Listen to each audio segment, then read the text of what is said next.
to let you know what Bananakin plans on doing afterwards. Oh, this is a side switch on the hooligan. Oh, the amnesia. You gotta hold this. The side switch out of there for free. No way. Big interruption. Explosive interruption. NuckleDu now gets to take advantage of a burnt out Bananakin. Theoretically, anyway. Jump light kick to dissuade that. Is that enough? Dude, that would have a sick conversion, actually. To get the kill. He didn't have any drive meter to do anything else. I always find it rather Light spin difficult not for a kill. players in general to do like lights directly into super. Yeah. Okay. NuckleDu will get the corner. And again, that's what this has all been about. Finally a tech. Is that the first tech? First grab tech? Maybe. Couldn't tell you. They have been rare. Okay, jumps out this time. I won't say it's the first. Oof stuff. That was sick! Do it again! Yeah. Really attacking the drive gauge. I wonder if there was another. Don't worry about it. Anyways. I'll ask later. No! The drive reversal! It's -4! Because he was burnt out! He tried jab. Okay, what's the setup is the question. Will you choose corner pressure? Yes. Again. Grab! And it's barely enough! Barely enough. All tied up 2-2. This is actually so tip-to-tap right now. Bananakin hanging on immediately after the onslaught, getting his own momentum back. Before this weekend, everybody was talking about, understandably, me too, we all were, about Idom, Here he goes. Punk, NuckleDu. One of them will make Capcom Cup this weekend. Even the no neutral interviews and the segments Everybody. revolved around those We all three got players. it. Like, they are some of the fair. best in the world. We understand it. And yet, we also know that this region has a lot of other strong players, and that Bananakin is one of the best. And here he is one game away from doing it. Back to Cammy. Oh, locking in. Gonna have to be Cammy all the way, at least in the first set here. Excuse me, has to lock in. What am I saying?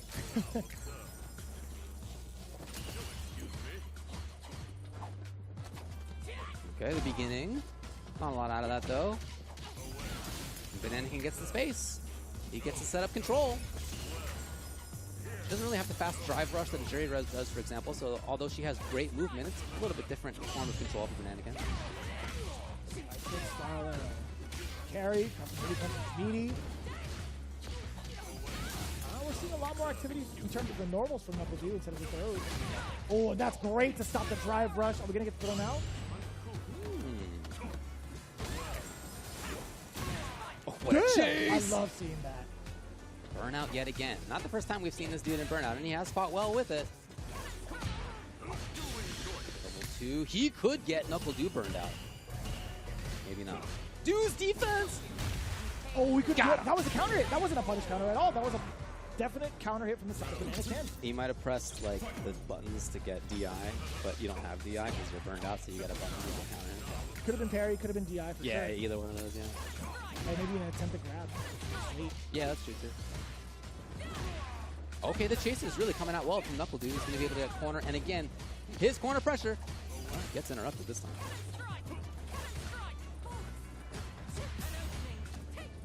Right back. Oh, that's huge. Yeah, that gave Bananakin enough time to be comfortable there. Oh, that's fine. Yeah, there you had to anticipate the switch. Okay, Du gets a kill on the next hit if it's the right one. Oh, that could have been a big whip. Hey! And he still gets the shimmy. The one time Bananakin flinched. Guess what, ladies and gentlemen, NuckleDu resetting the bracket back to even it out against Bananakin.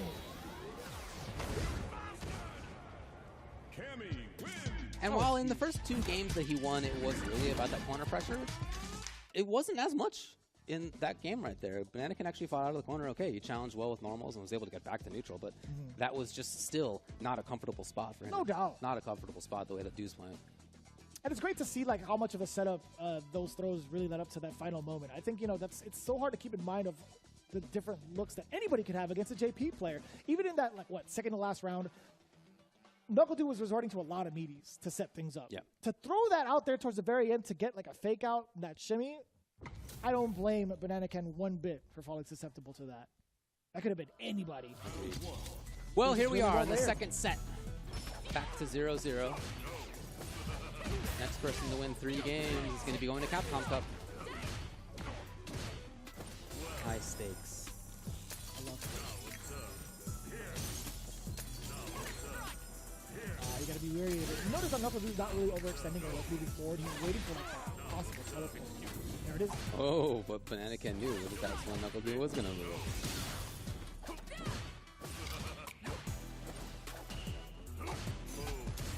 Man, that is tippy tip. That was a cross up, but very successful. And Knuckle now gets to layer it on again. There it is. 2. Did he go for a third? Any of these could cost him like a third of his life. If jeez, and it's the 4th one. How? This guy is a gamer. Sometimes you're just This right. guy is a maximum gamer. This guy is so good. The potential damage output that JP has, if he guesses that you're going to do a grab and he does EX Amnesia, is like up to half-life if it's the right sequence. And yet, that just hasn't happened. Nah, he's looking for the teleport. He knew it. Jump short to contest against it. Or counter it outright. That's fine. Man, pretty common solution. A lot of characters do that. NuckleDu's reads of when to do it is what's impressive here. And I like this level 3. You build up so much for yourself. But more importantly, look at this possible checkmate scenario.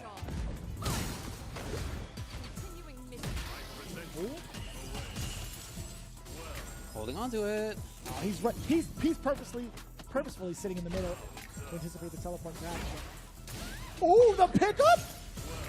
Good spot. Yep, lets it rip. He has a level 2 here.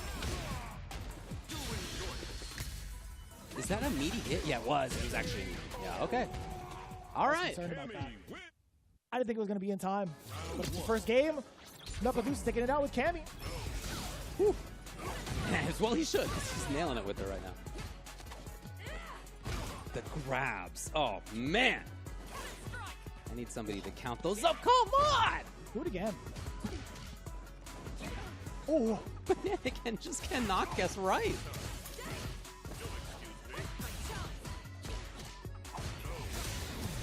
Ah, you thought you can get it. It was quick enough. Banana Ken getting a huge drive. Drop! I don't know if that was going to send him right there. He's out of there. That does mean, though, he doesn't have other resources at this point. Damn. He still got that, though. Oh, he's anxious for that burnout. If Banana Ken puts himself into it. Gets to put up another departure, though. Again, that same solution in exactly the right timings. Oh, he's trying to bait out this level 1 so badly against Banana Ken. Give it to him. Oh, this is actually doable now for Banana Ken. He's so close to level 2. He burns himself out, I think, to get to that level 2, and now he gets to mix up. It's so tough to block that all correctly. Here's a big chance! No way! If that had been the true Lanzi's punish, maybe the kill. True what punish? The true Lanzi's punish. Okay, I wanted to make sure. I legit thought I didn't hear it correctly. I'm not even trying to tell you. Classic FGC phrase. Got it. Landsies, footsies, airsies, C's. The 4 elements of Street Fighter. Not except 5. What? Jump like did here. So Banana Ken gets out of the corner. He gets back to stage, mid-stage control. Yes. And really one of the best sequences of stage control for him in a while. Very important attack, Banana Ken. Also with a side switch, as NuckleDu's doing. Actually got to this situation, knocking on the door. The burnout is So willing to, isn't he? Kane. The forward throw himself, catching the drive impact. Banana Ken finding these moments to not only evade danger from the throw, but also getting really sneaky with some of these side switches based off of NuckleDu's movement. Well, his strategic change here is to try to force offensive situations rather than being put into the corner himself. That was so sneaky. Dude, that ore was just blocking everything. You couldn't even tell. Right, yeah. That was very, very tough to stop. Hey, confirmed. We haven't seen that in a while. Level 3. Mostly it's been level 2 and save on to level 1 for these moments. But now, Banana Ken just sets him up nicely for whatever it is he wants. Dash up. It's not medium up though. It's counter hit. He still has a little bit of bar here. Tricky. It's tough to stop. jumping in. Okay, Do feels like he needs to take risks. He was right, but he's burned out. Now Banana can't get away with easy stuff because you know Do's going to be looking to react. And here he is on CA. Ooh, no scaling behind it. That kills. Yeah, this big swipe. That's enough. That absolutely kills. 2-0 now for NuckleDu. Damn, 2-0? I am so locked into this. I can't even like keep track 2-0 of for 2. Can he do it? NuckleDu coming back from the reset against Banana Ken. His ability to put himself in the right spot is incredible, and even more than that, his mix-ups in this are incredible. He's right so many times, like an unreasonable number of times versus somebody as strong as Banana Ken. Super's gonna kill. He's gonna be at match point. He's gonna be at Capcom Cup qualification point. One perfect down, one more round. Can NuckleDu finish it off here, or will Banana Ken have a rebuttal? Very early, damn, he walked up to try and grab Banana. Yeah, that's right, I said it. Here's the double departure now. Yeah. Oh. Man, it's so hard to even test after that. Big stolen turns. All right, here's Do. Situation reset, instantly EX. Oh. Damn! Dude, that tactic has been stuffed out so often. Drive reversal now in the spot you want to be in. Here comes Throw City population. JP, oh man. He can actually kill NuckleDu if he does EX Amnesia on these. It could be permanent residency here for Banana Ken instead. Is this enough? There you go. NuckleDu doesn't do it. Hold on a second. He somehow lets Banana Ken survive. No way. He let Banana Ken survive. It's not enough on Banana Ken's side either.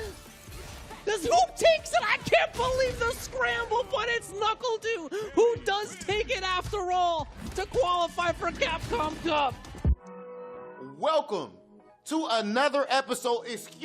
Welcome to the final for this season episode of No Neutral, the official CPT pre-show. I am one of your hosts, Big Hollywood, Rob TV, and I am joined here with my brother from another. I am joined here with my brother from the Midwest and the king of content, FGC Content Creator of the Year.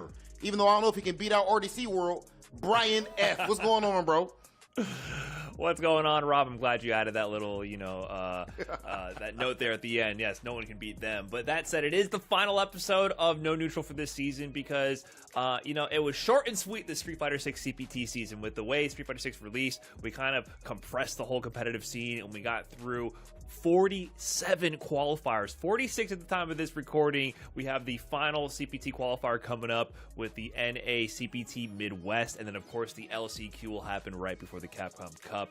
And man, it's been an amazing season, but we had one of the best events to save for last. It's both one of the top talent heavy regions and also the most dramatic. Like this is the region that we're all looking forward to see what's going to go down. We're talking about NA East because this region is so freaking stacked, and only 2 players could qualify out of the main CPT programs. We have Mena RD, the only 2-time Capcom Cup champion, Idom, the 2019 Capcom Cup champion, NuckleDu Deng, the 2016 Capcom Cup champion, Punk to God, the most winningest Street Fighter 5 player and one of the most consistent Street Fighter 6 players of all time right now, and then other contenders like Banana Ken, Spaceboy, and other players in this bracket. It's stacked beyond belief, and this event just wrapped up, and I think it delivered on the drama. It definitely did, bro. Look, we were talking about, let's get straight into the madness, okay? So we went into it talking about the big 3. And first off, that's a conversation in itself. Because when we did the Banana Ken interview, well, first off, the big 3, Punk the God, NuckleDu Deng, Idom, with good reason. Because we're going off of history.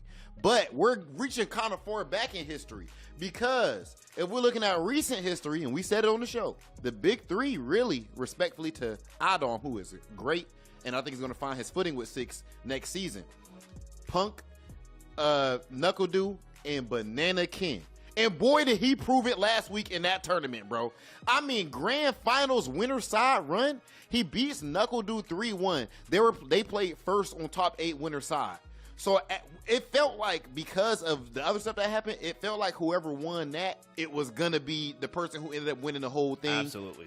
But, of course, it didn't end up turning out that way. But, Brian, before we even got to top 8, we had some kind of crazy results. I think we got to explain why the other half of winner side top 8 wasn't what we expected. So a lot of people were looking at the winner of Banana Kin NuckleDu in the first match of top 8 as being the match to set the pace for how this tournament was going to go. Because on the other side of winners top 8, we have 2 players that nobody called to be in this position. No disrespect to them whatsoever, but given the history of these players and the depth of competition, these were not the favorites. These were upsets that made it all the way to the top 8 winners. We had Najee, who has been on a consistent grind for the entirety of the Street Fighter 6 release. He's entering weekly tournament after weekly tournament. He does have occasionally, he's had a few wins over the big 4 we mentioned before, so I want to give him props for that, for his prior tournament success, but he hasn't had quite the same level of success as the other players we mentioned. So it wasn't guaranteed for him to be in this position, but he definitely delivered this weekend and lived up to the potential of being in that winner side spot. And then the other player in that winner side spot,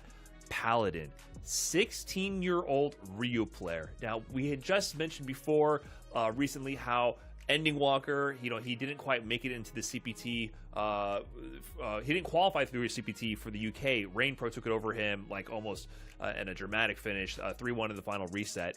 But he did qualify with his Ryu primarily in the World Warrior Regional Finals. And he's 17 years old rocking Ryu these days. Like, oh, the Zoomers are picking up the mantle of old man, fireball and footsies and dragon punches. But Paladin is doing it just the same here in US East. He's actually been playing Ryu for quite some time. A lot of players in the US ranked scene from Street Fighter V might recognize that tag. He's been an aggressive and really kind of offensively minded Ryu for a long time, and as he's grown, he's come into his own and has refined his gameplay and has been consistently performing. If you've been watching these online weeklies, you've seen his name crop up. I've seen him training in sets with Banana Kin and other top level players. So while it's not a surprise to see him do well, the way he earned his spot into this bracket is definitely unexpected. He is the person who put IDOM into losers before top 16 even began. So IDOM starts off top 16 on the loser side. Unexpected result to have Paladin with Ryu putting IDOM into losers. But beyond that also, why is Punk not in that position? That's the other player we expected there. Punk also went to losers before top 16 in pools by losing to Psycho. My old Street Fighter League teammate. Me and Psycho go way back in the Florida days. They're previous roommates as well. Punk and Psycho are boys. Psycho takes it over Punk with his Kimberly to put Punk into the loser side, forcing Punk to make a loser's run. So coming into top 16, both 2 of the top 4 favorites are in loser side already. Another big match though in losers, Punk almost gets eliminated as well in top 16 by Spaceboy. We interviewed Spaceboy before the program. That was grand finals of CPT 2022. Punk went to losers in a similar fashion in pools, ran it all the way back, eliminating IDOM in top 16, the other favorite back then, to win in grand finals against Spaceboy, reset the bracket and take it. They have to play now in top 16 losers, and Spaceboy pushed Punk to the absolute limits. He nearly eliminated him like 2 or 3 times before Punk clutched it up, slowed the pace down, Spaceboy, and Punk was sweating, man. There was a real chance that he wouldn't even make top 8, but he ends up making it in. So in top 8, we had 3 out of the 4 big 4, Banana Kin NuckleDu winner side, and then Punk and losers IDOM out. At that point, so you got to say NuckleDu, or I guess the winner of NuckleDu and Banana Kin is the favorite. Banana Kin goes and defeats NuckleDu 3-1. So it was like, okay, this tournament, it might be over with. He goes to winners finals. Najee actually defeats Paladin, goes to winners finals as well. Banana Kin, out of everybody in the tournament, before CPT East was even, before we knew what happened with regional finals, we looking at Minna, NuckleDu, Punk, all these guys. Najee making to winners finals of this event. Big props to him. He played amazing. That's godlike. And at this point, we are, even in this discussion, we're kind of counting him out. But let's look at the score. It was 3-2, Banana Kin Najee. Even that was like, whoa, like Najee is really stepping up to the plate. He could have won the tournament. So big props to Najee. Like, he had an amazing run this weekend. Banana Kin did end up taking that set, but it wasn't guaranteed. So based on paper, on past results, you would kind of assume Banana Kin would have an extreme edge there. But no, it was a competitive set. This was not guaranteed for Banana Kin. He had to put in some work to clutch out some moments to take that win. And so Najee, he had an amazing run, but he drops to losers with the Sharks at this point because Dew's down there. And then also a little Ryu player that Najee had to win in a close set as well, going up against a legend of the game, Punk Paladin, losers side. He ends up beating Punk to send Punk out of his Capcom Cup qualification chances outside of LCQ 3-0. That is one of the most shocking results that Unheard we of. have had for the CPT season, period. And in the beginning, the first game, it was a close match, and there was like a few flubs on both players' side. It was a little shaky, the win, right? But as the set progressed, it didn't continue to be flubs that was getting Paladin the wins. He was just simply outplaying Punk. Like, it was this pure, clean Street Fighter play out of the 16-year-old Ryu player, and he kind of picked Punk apart at that point and eliminated Punk 3-0 in a legendary set. But Paladin is, to say the least, a player to watch in the Absolutely. near future for Street Fighter, man, because it's getting crazy what these kids are up to. But now, man, I know we've been talking for a minute, so we need to go ahead to this grand finals, bro. Bananakin versus NuckleDu. It comes down to the Cammy versus JP this time, and this set was a nail biter, and I was actually extremely impressed with what Bananakin brought to the table. He used every single button that JP had to counter the air approach. He used jump light kick, he jumped forward with medium kick, he jumped forward with jab, he did air grab. He was controlling so many aspects of how Cammy likes to get in with the air approach, but NuckleDu is persistent in his bulldogging and finding his way in and applying the RPS once he finds that one hit and running that offense. Oh, and that RPS 3-2. And yeah, we have stats with it. He had the cheat sheet, Brian. Absolutely. He would throw this man. How many times did he throw him? 3 times in a row?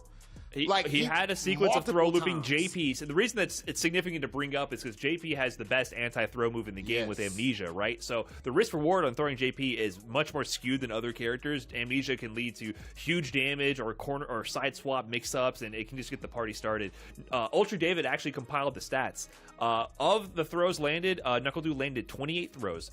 He baited Amnesia on the throw attempt 8 times and punished appropriately. He would do like DI and to Fierce Punch DI to punish, which is 2.5 bars of drive meter. So anytime he baited Amnesia, his drive meter was just gone. So he put Bananakin near burnout every time. And how many Amnesias landed against throw?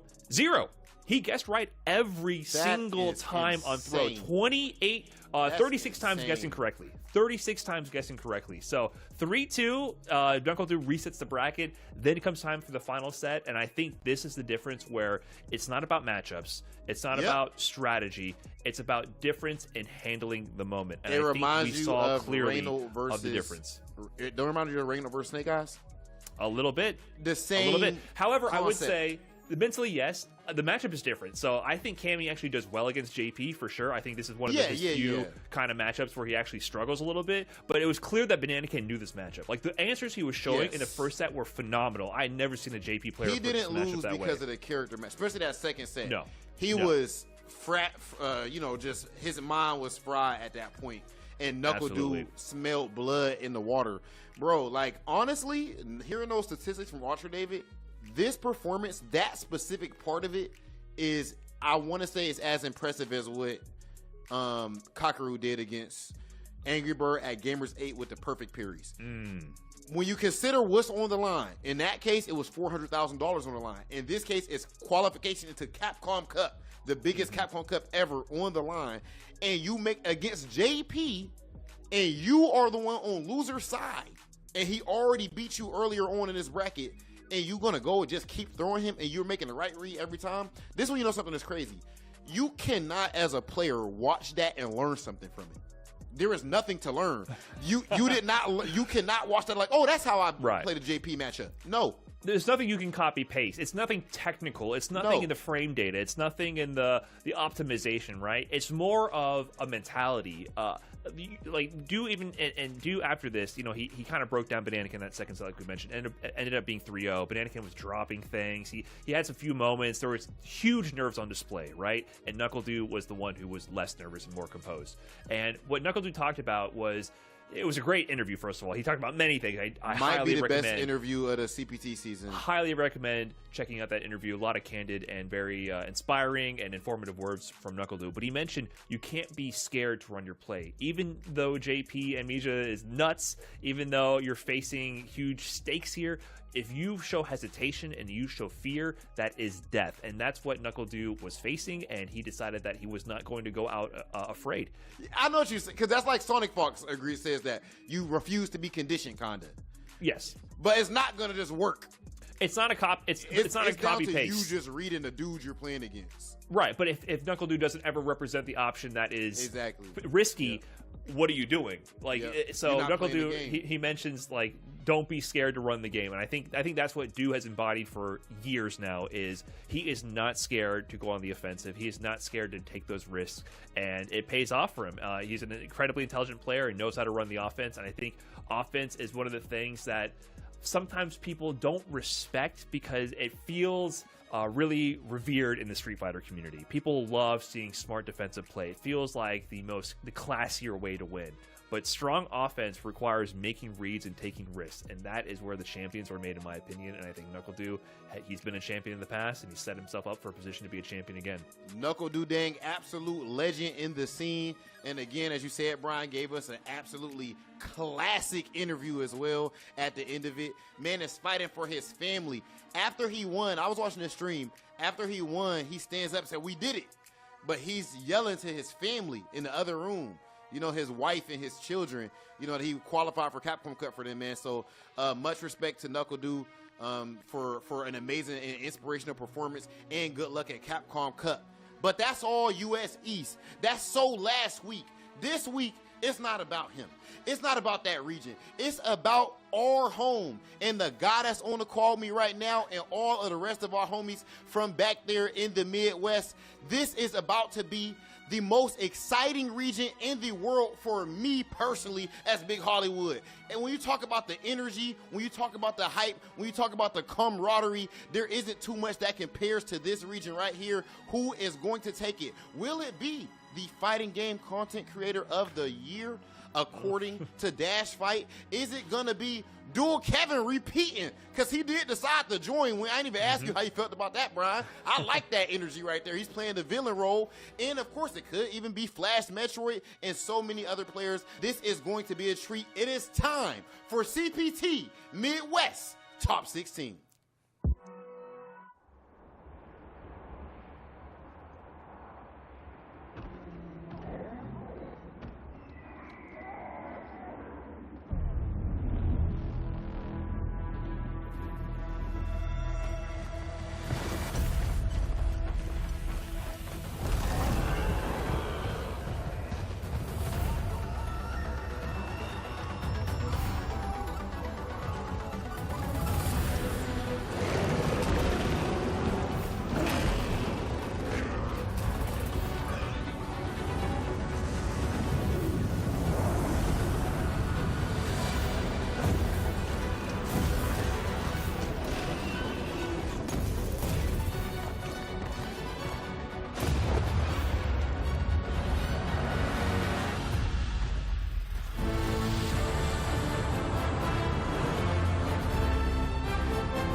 Objection!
He was obsessed, you see, with finding an appropriate vessel for this power. Fight with all your heart! We are supporting Capcom Cup 10 with a total prize pool of over $2 million. It's showtime, baby! Guano takes it over Idol! Alright, you ready? You don't want to miss it!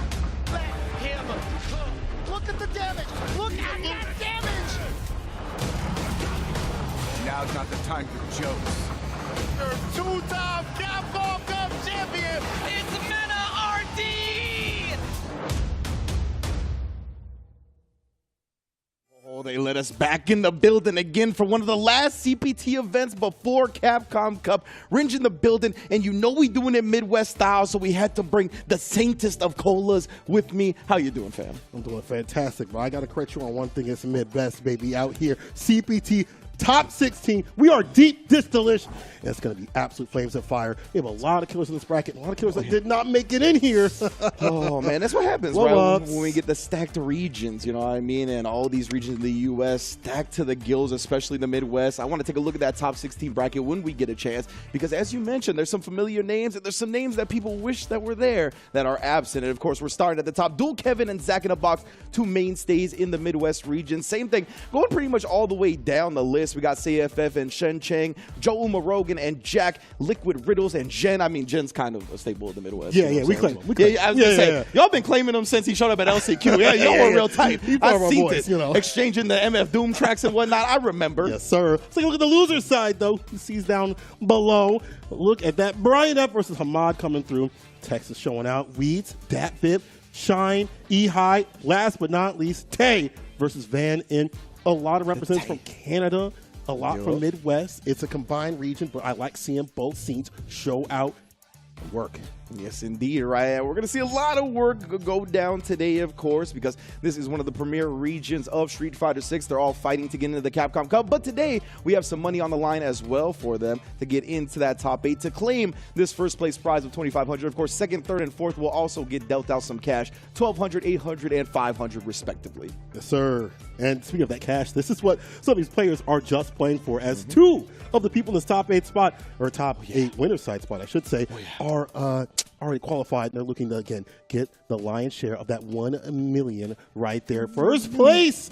Well, I guess lion's share of 2 million, but 1 million for first place at CPT. 2 million just in total, all across the board for CPT in general. What a way to show out for the first season for Street Fighter 6. I never put it together, but it's fitting that they got Lil Wayne for the promotion of the game to start, considering it is a $1 million prize pool. Yes, sir. I see you, Capcom. All right, Yeah, the bar's yes, going all the way deep, all the layers. Then, me and Cola, we're here to talk the Midwest. Street Fighter 6 is going to be a good way, as you mentioned, all kinds of dope players in the bracket. We're going to start off with Dual Kevin versus, who was it again? Dual Kevin? Zach in a Box. Zach in a Box, yes, right? the Slipped my mind. homies. The Luke Mirror. We are out here. Who will be the finest Luke? Are they the same age, too? What in the world? All right. Oh, these are longtime friends, longtime homies, training partners, and things like that.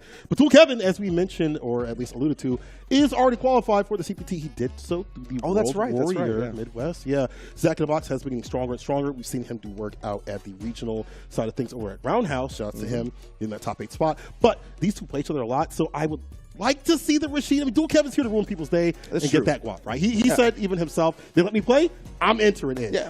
How do you feel about that, though? I People think entering. it's super smart because Dual Kevin, he is trying to sharpen his sword the best he can going into Capcom Cup, Yes. right? Put yourself in this environment. Even if you already qualified, there's still a tournament atmosphere. There's still pressure. There's still a lot of money on the with line. it. I'm with so it. I like him training himself for that type of environment, definitely. I think that if you can't beat him now, what chance do you got to beat him later? You know, I said that during No Neutral. I'm going to stand by it. And again, you know, you got to beat Dual Kevin to get through the cup regardless, no matter what. So also, on top of all this, he wants some money. I mean, that's a lot of money right there for first place. Why not play for your professional player? So Dual Kevin out here. Zach in the Box looking to cause an upset if he takes him down. There could be a mirror match. There could be. But he also has the Rashid. Yeah, 100%. Oh, and we're going to get into it. And before we actually get into it, me, you, and Rob, actually, the JP's coming out from Zach in the Box, so we are dodging the mirror, but Zach is the one doing so. I'll get to my point later. Let's get to this match. And he tried to get frisky off jump. Zach in the Box said, don't you know I got crouch medium punch? You got to stop that. Don't be a freaky frog out here, guy. Freaky frog.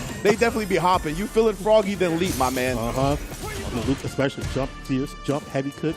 Great ways to get in. He look tried at that. to. He tried it, yeah, Too indeed. far, though. There's a throw. Back throw, actually. Yeah, give me the landing frames. You got the punish counter, the bonus damage on top of it. Yes, check him. He's showing the respect. Oh, but immediately, no respect shown from Bill Kevin. He's trying to drive rush here and there. He said, bro, pick your real name. There's a throw, though. So, you know, we have seen Zach maybe get this character prepared and ready for certain matches. Maybe again for the mirror match. And this is one of the characters that gets selected. Will it be enough? But Bill Kevin has played a lot of JPs in his time. That's the thing, right? Bill Kevin, he treats this like a 9 to 5. This man is practiced in Street Fighter 6. And when you're treating it professionally like that, one of the matchups you're going to know well is this JP. You know you have to succeed at the highest level. 100%. Right knuckle, drive rushes in. Looking for amnesia. He finds the Stand Fierce activation. Level 2. Oh, bad situation. He got hit. Yeah, it was after the recovery of the parry, too, because there was no punish counter. He just got hit high, it looked like. And it do be that way. They really do. First round right now. The back of the box on the JP. Interesting. Stand Fierce. He finds the counter hit. Yeah, he's close enough to link the I like him getting aggressive. I feel like a lot more JP players need to get aggressive. His character has the butt to do so. Remember that meme? Oh, yeah, mid-range character not so good? What a falsity. Yeah, exactly. This character has the tools at pretty much every range. I want to see Zach in the box utilize that, especially that down forward heavy punch. If they catch people off guard and then he just shimmies them out his boots. I like him cutting the combo short. He gets the burnout because of that off the box string. Overhead? Oh, give me that. Oh, you are dead. Give me that life bar. Give me that dub. Zach in a box. Going home with the first game. Dang. Imagine. And again, Dual Kevin, you know, he's out here to ruin people's day, but Zach in the box moving to the winner's side with a character we did not expect that he's been developing on the side. I haven't even seen him in tournaments with this character just yet. So, hey, surprise pick. Dual Kevin, though. It's a good surprise pick to have. Oh, that's a real good one. Yeah, we've seen a lot of parries from Zach in the box. When Dual Kevin takes to the skies, we'll see if some empty jumps start coming out. But right now, Dual Kevin just trying to stay in there. OD Amnesia, looking to hold the parry on everything. He does, and avoids the punish counter throw. No. I thought he was going to hit with the Never shimmy. mind. Still gets the punish counter throw. Extra damage on top. Dual Kevin, what's your defense? He holds his hand heavy kick plus. Reversal jab, light knuckle. He's out of there. Yeah, he was tired of holding the plus frames, pressing the second of the plus frames. I respect it from Dual Kevin. He's trying to let that drive gauge build back up in the meantime as well. Zach doesn't want to let him have it. That's why he knew he was going to throw Ghost. He knew he wanted the rest of that drive bar. Dual Kevin jumps it perfectly. That's what I'm talking about. You can even tell by where he's holding the stance and where he's at, looking for that fireball to get in. Perfect range on that jump.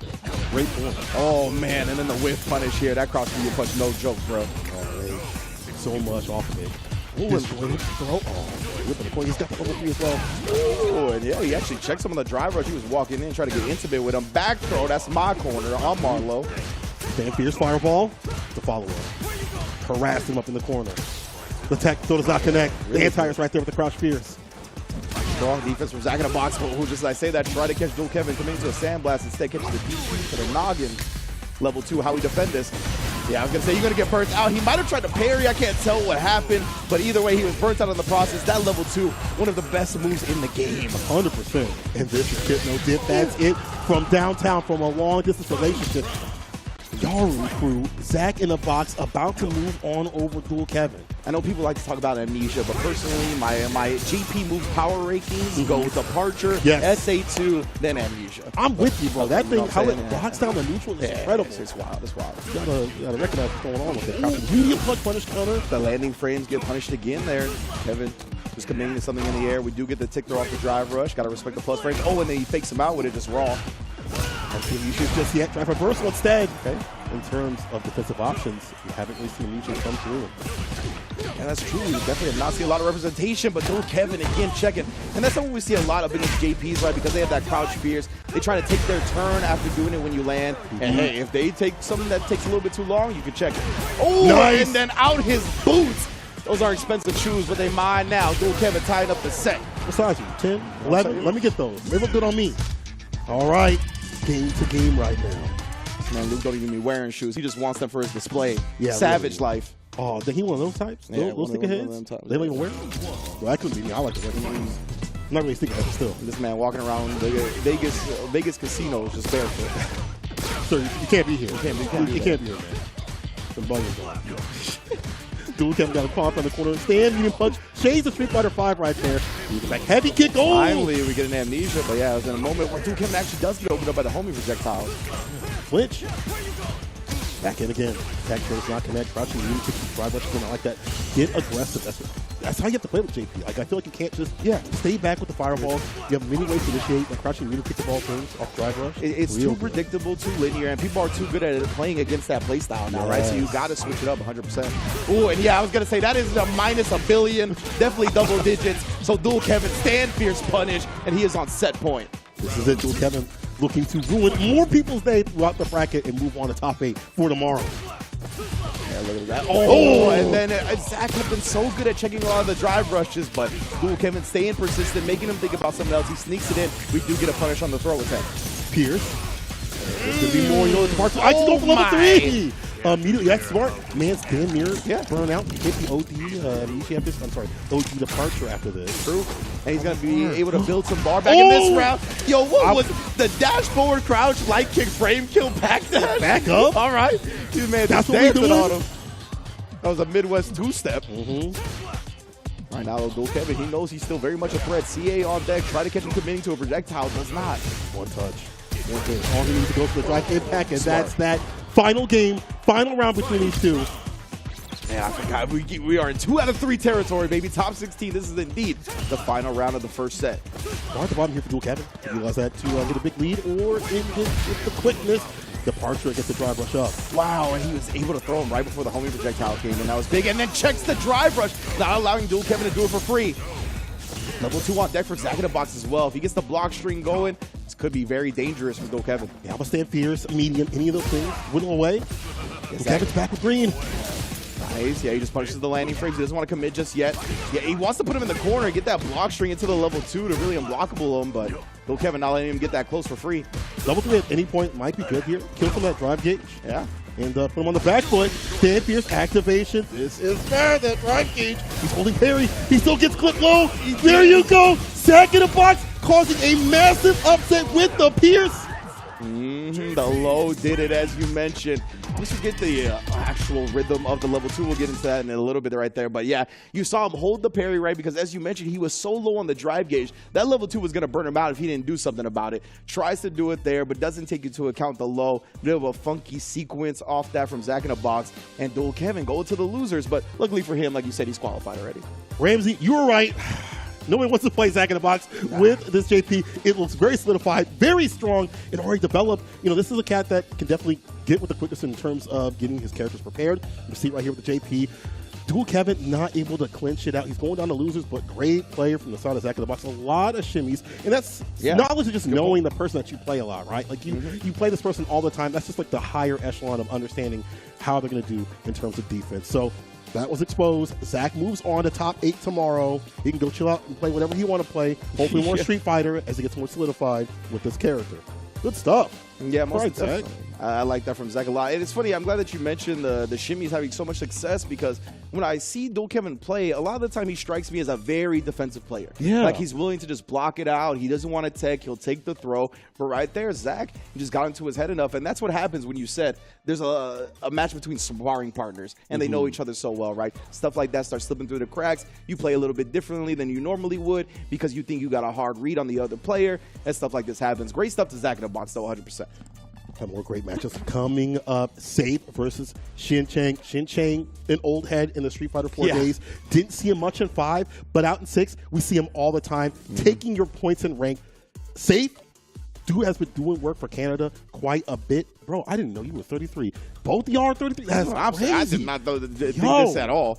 I thought one player was older and one player was younger. Right? But hey, I'm getting mixed. Y'all right there with me. 90s babies, early 90s babies. I feel that for sure. And both of these players, as you mentioned, have done work in the Street Fighter series in years past, in games past. We saw Sayff do work in Street Fighter 5. Shen Chang going back. I think his main game was Third Strike. I could be mistaken on that one. Sorry. Somebody correct me in chat if that was a mistake. But dude's been around the block. He's very much a threat in Street Fighter 6. I want to see how these two play it out. Sayff, shouts to him. He did really good work in the very first month of the Canada, region in terms of like the tournaments. There was a Canadian Expo that was like introducing like fighting games to the wider community of things outside of fighting games, and he won that tournament. It was like Fluxwaves was out there, Shen was out there. It was really, really cool to see like how things were starting with Canada and like how they were like progressing. And when he got on the mic, he was so positive about things. He was like, yeah, JP's really hard to deal with, but I have ways around this. I'm studying the game despite what may come my way. So Sayff, very strong player, very strong Ken player. Chang, though, the DJ, very annoying, very optimal, very powerful. We saw him in the World Warrior top 8. Did not qualify, but this is his chance for that last dance. Yeah, and to touch on your point about Sayff and the way he kind of addressed everything after winning the tournament, people like that are so important to the scene, like to the fighting game community as a whole, right? That are able to get on the mic and really build up the scene in a positive way. Yes, you know what I mean? Yeah, 100%. Because, you know, I've seen really top players not pick up games. Communities will go unnamed because of the community and the way they do things. You know what I'm saying? Yeah. Yeah, you know what I'm talking about. Yeah, I do. So we got the Shen Chang versus Sayff going at it. US versus Canada, our first version of this matchup too. Yeah, DJ versus Ken. This is a meta versus anti-meta as far as I'm concerned. I think DJ's so good at kind of counterplaying a lot of what people try to do in Street Fighter 6. And we know Ken, he plays Street Fighter 6 really well. Oh yeah, I think he's one of the best at playing this game. You know, being able to get that corner carry and get nasty up in the corner continuously with that strike build that people so much love. Sayff, we'll see how he deals with this matchup. I mean, he played Zhen and many of the DJ players up in the Canada region. Let's see what Zhen can introduce. Being introduced to that foot right now. Yeah, indeed. Straight bare feet from the Ken side. Old school costume. Oh, yeah. I like the way you said, oh, yeah. I'm going to be honest with you. Got me a little concerned. Oh, I'm concerned right there. Drive my side punch as a starter. I'd be really concerned for my health and my drive. He wakes up with a super, and this is smart. Sayff will build up his bar, gets a side switch, make a bet. Back yourself up with a drive gauge right after. I like seeing people wake up with supers instead of EVs. Then he finds a jump and he finds a win. Bad fireball from the corner. Good jump. Some big jumps from Sayff in that last round. I agree with you. I love the wake up level 1. If he would have woke up ODDP'd, I think he would have burned himself out. So big bet from Sayff and it pays off. And a couple of big bets because that jump read really paid off big. And then the meaty overhead, that's a full combo, dog, especially when it's a crouching combo. Yeah, when you ducking is dangerous. Set up, back to the stand fierce. Gen ride. Eating at that drive gate. Chang needs to go for some of these parries. Actually, a parry drive rush. Finds it open. It's still low into the strike. Wow, I love that. Combating it with a little feint into the fastball. Not going to let him have it. Oh, yeah. Tick throw setup all day, every day. Run my pockets. Sayff coming in with the first game. Throw loose for days. Shout out to Joe. Sayff with the first victory. Number first to 2. Not a lot of time to stay fine out here. Stand medium starter, target combo, drive rushes up. I like what Sayff does after knockdown. There's so many stuff that he has, train kills and things like that, to ensure the meaty overheads and stuff and put Chang on the back foot. This man is calculated, right? You're seeing even that step kick after the fireball, that was like max range, interrupting that time. Yeah, even that right there, taking the heavy Tatsu knockdown, gives him an optimal setup. Drive rush is being to the punch though. Now Shen's got the corner. Drops the knees on him. Nice parry. Staying solid. The Wassobot takes care of the sweep. I don't know what that sweep was. Looking like a hard knockdown, possibly. Yeah, I think that's just what he wanted. He was like, I see him far away. I'll throw it out. They get punished for it, though. Sayff very low on the drive gauge. Try to get the party started. It turns a lot better. A lot more back heavy kicks. Now, man, Sim burnout. Careful that bar, man. He's got level 1 on deck, but that's why Shen, he's just chilling, posted from this section. We see Jukin. Oh, another big jump. Almost was there. The double dash up to the drive rush. Hands it burn. Okay, yeah. Get nasty with it. The season Sonic moves. Air slashes. Oh, he tried to shimmy him out his boots right there, out the sandals. Stuck on. Very, very intense round here. Getting low on the timer. Both players trying to hold on to their resources for dear life. 2 bars on both sides as well. I thought it was going to be a DP, but he didn't commit, but the drive rush grip will do it, though. Nice. Chang getting a lot more aggressive, and the anti-tires are a lot better. He's in that right space and place to run the back heavy kick as need be. I like this play here. I like that too. Sayff, we already seen he's willing to bet in these intense moments on defense, right? We saw the wake up super. We see the parry right there. Shen was ready for it. Impact, he's ready for that. Carries it out. Gets a gauge nice and solid. The fireball stand heavy kick looking for a punish counter. Yeah, no, I was going to say that was the heavy Zhen ride. That's not going to be punishable. Didn't pick up on that in time. Great little trap from Sayff. It's very visually deceiving, and it's hard to recognize in the moment. Close to burnout. Chang will do. He holds the crouching medium punch. He wakes up with nothing. Gets the sweep on the side switch. He's at the level 3 to back himself up if need be. Get that bar back. He's huge. He just waits for Sayff to wake up with something, though. He's actually close to bringing himself out. Building the bar back with a block string. Sends the projectiles through and actually burns him out in the process. Wake up with the Tatsu! I mean, he did play Street Fighter 5. We talked about it, and then catches the legs as well. My goodness, Tatsu is not his fastest option in this game, like the old one. No. I believe the fastest one is 4 frames, like his regular buttons. Sometimes you just get flashbacks of how it used to be. Yeah. Lord forgive me. Yeah, I guess it's tied for his fastest option, but yeah, not like 5, where it was definitively his fastest option. Mistakes work out. He finds the jump heavy. This is fantastic jump move. Sorry. Double Gen ride. Optim with the DP. Dash up with a throw. He's running the corner right now. Ooh, Kyoto kind of holding up for a second, but teaching him long enough. The jab pressure. Shen doesn't want to commit. He does there, though, and off the jab, actually catches whatever Sayff tried to do. A little bit too slow of a button. He's going to burn him out and be in a prime position to steal this round. Very much so. Burnout, real good. Can harass with the bar that got. OD, goes to low. Yeah, I like this. Safety back up to the jump in. Just like the first game we talked about in the very first round, Sayff, that was where his bread was buttered, fam. He had the hard reads on the jump on the fireballs. Goes back to that to seal the game to get into winner's side top 8. Yo, Sayff, he's looking clean. I like it. Sayff. Listen, hold north to not go south. Smart stuff from Sayff as he moves on in the bracket and sends Shen Chang down to losers. What a play for those jump-ins. But again, if you recognize that they're not going for the anti-airs, no like sweet anti-airs, DPs no are charged up, you know what I'm saying? Why not take the skies? No surprise, man. We'll get that jump in. Gonna stay optimal. We saw the knockdowns. You see that frame kill right there. Hella meaty to have the follow-ups and caught him ducking for the extended conversion. And even though, things like Tatsu wake up kind of happened, they weren't enough to capitalize here from side of Shen Chang. Yeah, 100%. And yeah, right there, right? You got to know the difference. It's hard in the moment to recognize that it's the heavy Jinrai. Of course, the heavy Jinrai only -2, so not actually punishable. A lot of the time, all the other Jinrais, if you have a 6 frame or less DP, you can just do it, right? It'll punish it on block. It'll punish the follow-ups if they go for the follow-ups, but not with the heavy Jinrai. So very good stuff from Sayff right there. Fantastic play to understand how to play this character. I got to imagine it again, playing Shen and the few other DJ players that are up there doing mad work out here. It means that he'll be fighting Zack in the Box tomorrow. Top 8. He's safe for right now. Not safe in terms of actually still having one more match to go right now before we hit breaky time. It's going to be Rogan versus Moist's own Jack. Listen, if nobody got me, Moist got me. We'll see what happens, though. Joe, as we mentioned previously, is already qualified. Oh, that's true. Yeah, Joe is also qualified. That's a good point, right? I like these players coming through. This man, Jack.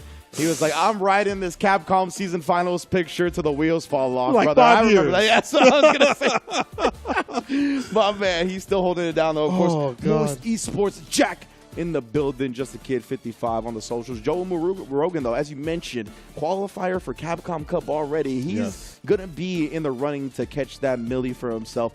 Yeah, incredible players really came up through the latter half of Street Fighter V. I want to say showed out. Was that the last Capcom Cup of Street Fighter V? Yes, both of them, Yeah, actually. yeah, that's true. Both of them, yeah. So now we have Joel Rogan repeating his performance, getting into the first Capcom Cup of Street Fighter VI.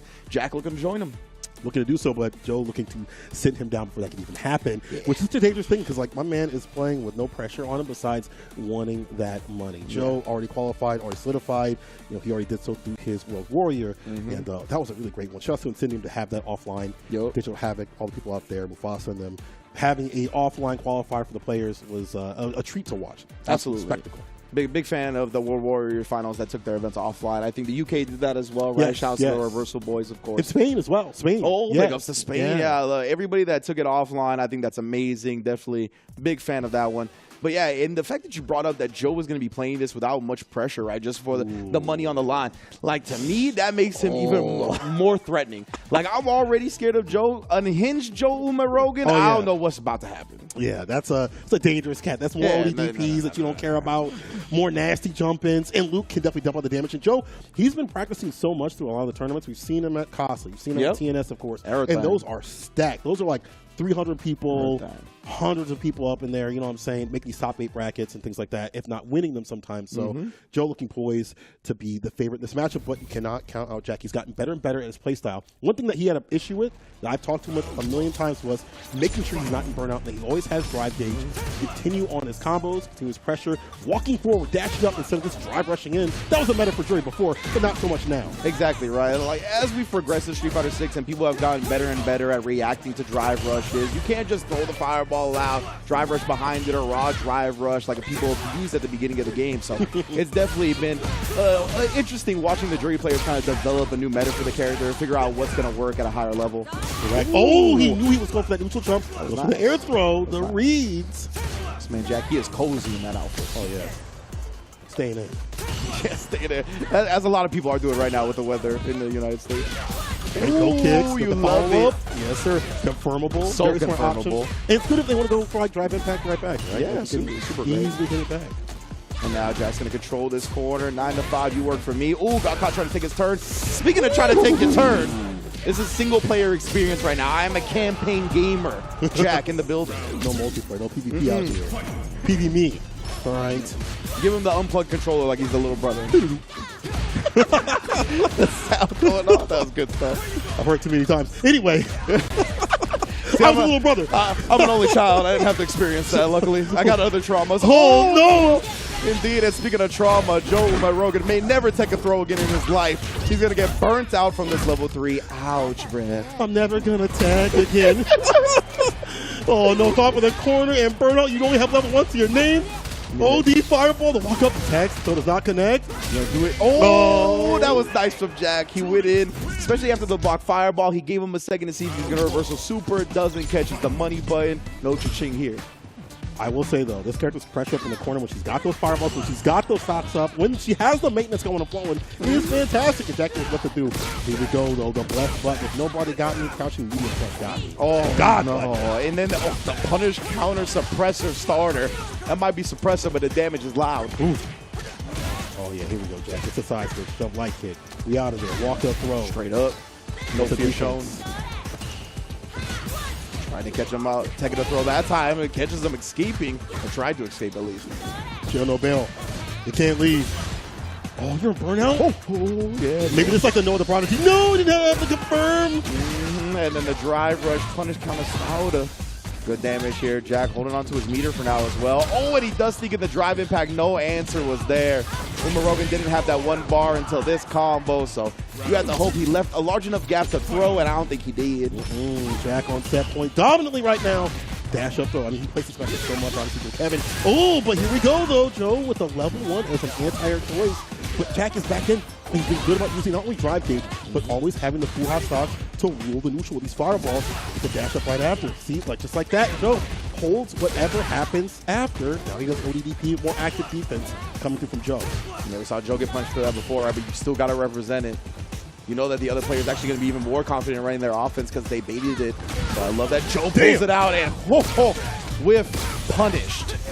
That's fist to face, especially in place. Corner space, not where you want to be. Dots out, you're too far, my guy. That block string, not quite calculated in the way Jack wanted to, as you mentioned. Too far away for it to connect.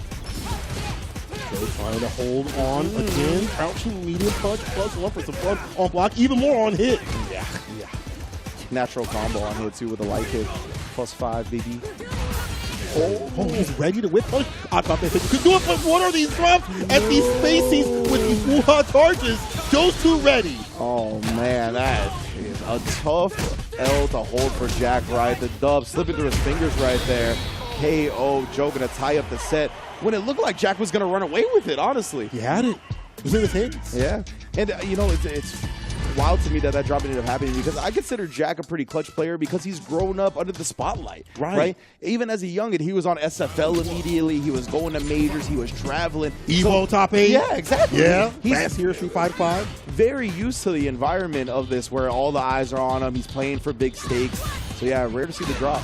There's something that he said that he does get stressed. He just doesn't want to have to show it, so it doesn't affect him.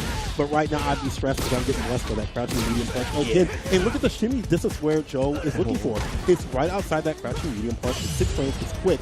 Perfect carry in the gap, though. Gets a knockdown. Has the stocks up finally. Gets the overhead. Now we're getting sauce. I like that, yeah. Take residency in his mind. Do it with the overhead. And now, though, Joe Marugan is trying to slow this down with the parry. That's why Jack's just throwing up. Great establishment of the throw and then coming up short with punishing that crouch medium punch time and time again. Love the way Jack's playing around the button. That stand shooter is fantastic. It falls to the fireball. Yeah. It's fireball. It's puts a base. And right now, it's Jack on set point. That corner pressure that he has with his character and has the bar to back it up when he gets there has been fantastic. The evolution of Jack has been great. And again, right, Jack recognizing that the hit's going to come through. Drive rush, follow it up. But no, this time, Joe Rogan escapes the corner. Well, the purple terrors too as well. No OS, drive rush right after, but he still might put him to rest. Look at that. That's super. Need my bar back, bro. My bar, I need it now. That's going to be a drive meter advantage, health advantage. Jack's looking good. Joe Rogan. Oh, the dome opened up. But the money button, and he's going to cash out. Bold drive rush. No! The HP Flash Knuckle missing in action. Put it on a milk carton, fam. Bro, that's going to hurt. Man's on a t-shirt right now. You see the fist flying at you through the milk? That's going to be unfortunate. Good thing for Joe, like we said, he's already qualified for Capcom Cup, or else otherwise that would have been a very rough L to hold. Jack going to be moving on to top 8 winner side. Definitely would have been a Twitter comment. Oh, yeah. You know, I wouldn't blame thread. him. Yeah. I'm going in 75 tweets in a row. And I'm tweeting till my losers match. Exactly. You know what I'm saying? You'll see me tomorrow. Yeah. Like, if he makes it there, he's got to fight his way out through that top 16 loser side pool. But, Jack moving on to top 8.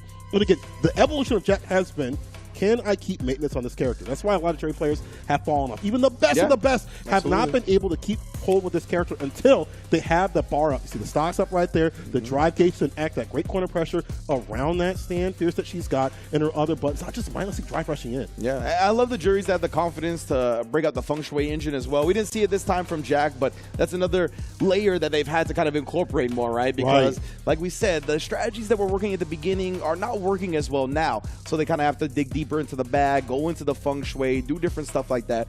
But Jack looking clean up against Joe. That second game got away from him a little bit, but he really got it together in the third game and showed the poise that we know him for. So big ups to Jack getting in the top 8 winner side. Well, that establishes 3 games right now. And listen, Cats, if you lose today, you'll still have one more chance to play out of the LCQ. One more chance for that last dance. Hey, Capcom Cup 10 is almost here. Last chance qualifier is currently open for registration, people. All the qualified players will get their chance to compete at Capcom Cup 10 for the grand prize of $1 million. Head on over to CapcomProTour.com for more information on how to sign up and register for the LCQ. I'll tell you what, that Millie will buy you Chipotle for a very long time, and you don't even want to know how much carne asada it'll buy you, because that is back on the menu, baby. Tender cuts with lime, cilantro, and all the signature spices. Big ups to Chipotle once again, joining with Capcom this year for the first year of Street Fighter 6, showing out all the support, handing out codes at the various offline events for people getting out of their pools, codes with various events with collaborations like Jam and the like. It's been a beautiful partnership between Chipotle and Capcom. Hey, let's go handle some more L's. But after this quick break, people, when we return, even more Street Fighter 6 coming your way, mid-best style. Don't go nowhere. Chipotle's carne asada is back. It's our most tender cuts of steak, grilled and seasoned with cumin, oregano, and coriander. Finished with fresh lime and hand-chopped cilantro. Carne asada. This is our best steak ever.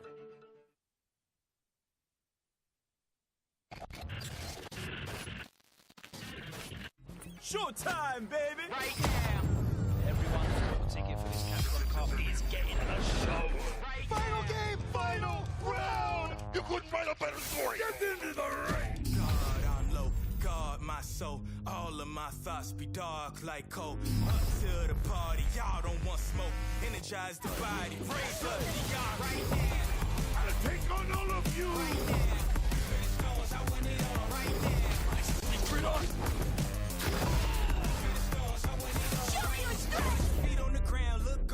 Corner pressure is where Andy Walker thrives. No more games.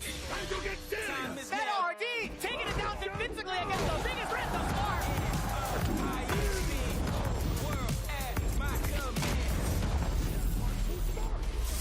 You want the base? You get the base. I can't sit down. Show me the replay. Sit down and shut up. Wait a minute. Turn it up. I'm on fire. It's like a creative physics. It's like I was born on the outer. Close my eyes, all I see is digits. This how I feel when you get to the commas. That felt good, didn't it? Emoji going the distance. I've seen a lot of fights in my day, but nothing even comes close to this. Wrap this up right now. Oh, it's long. Meaningless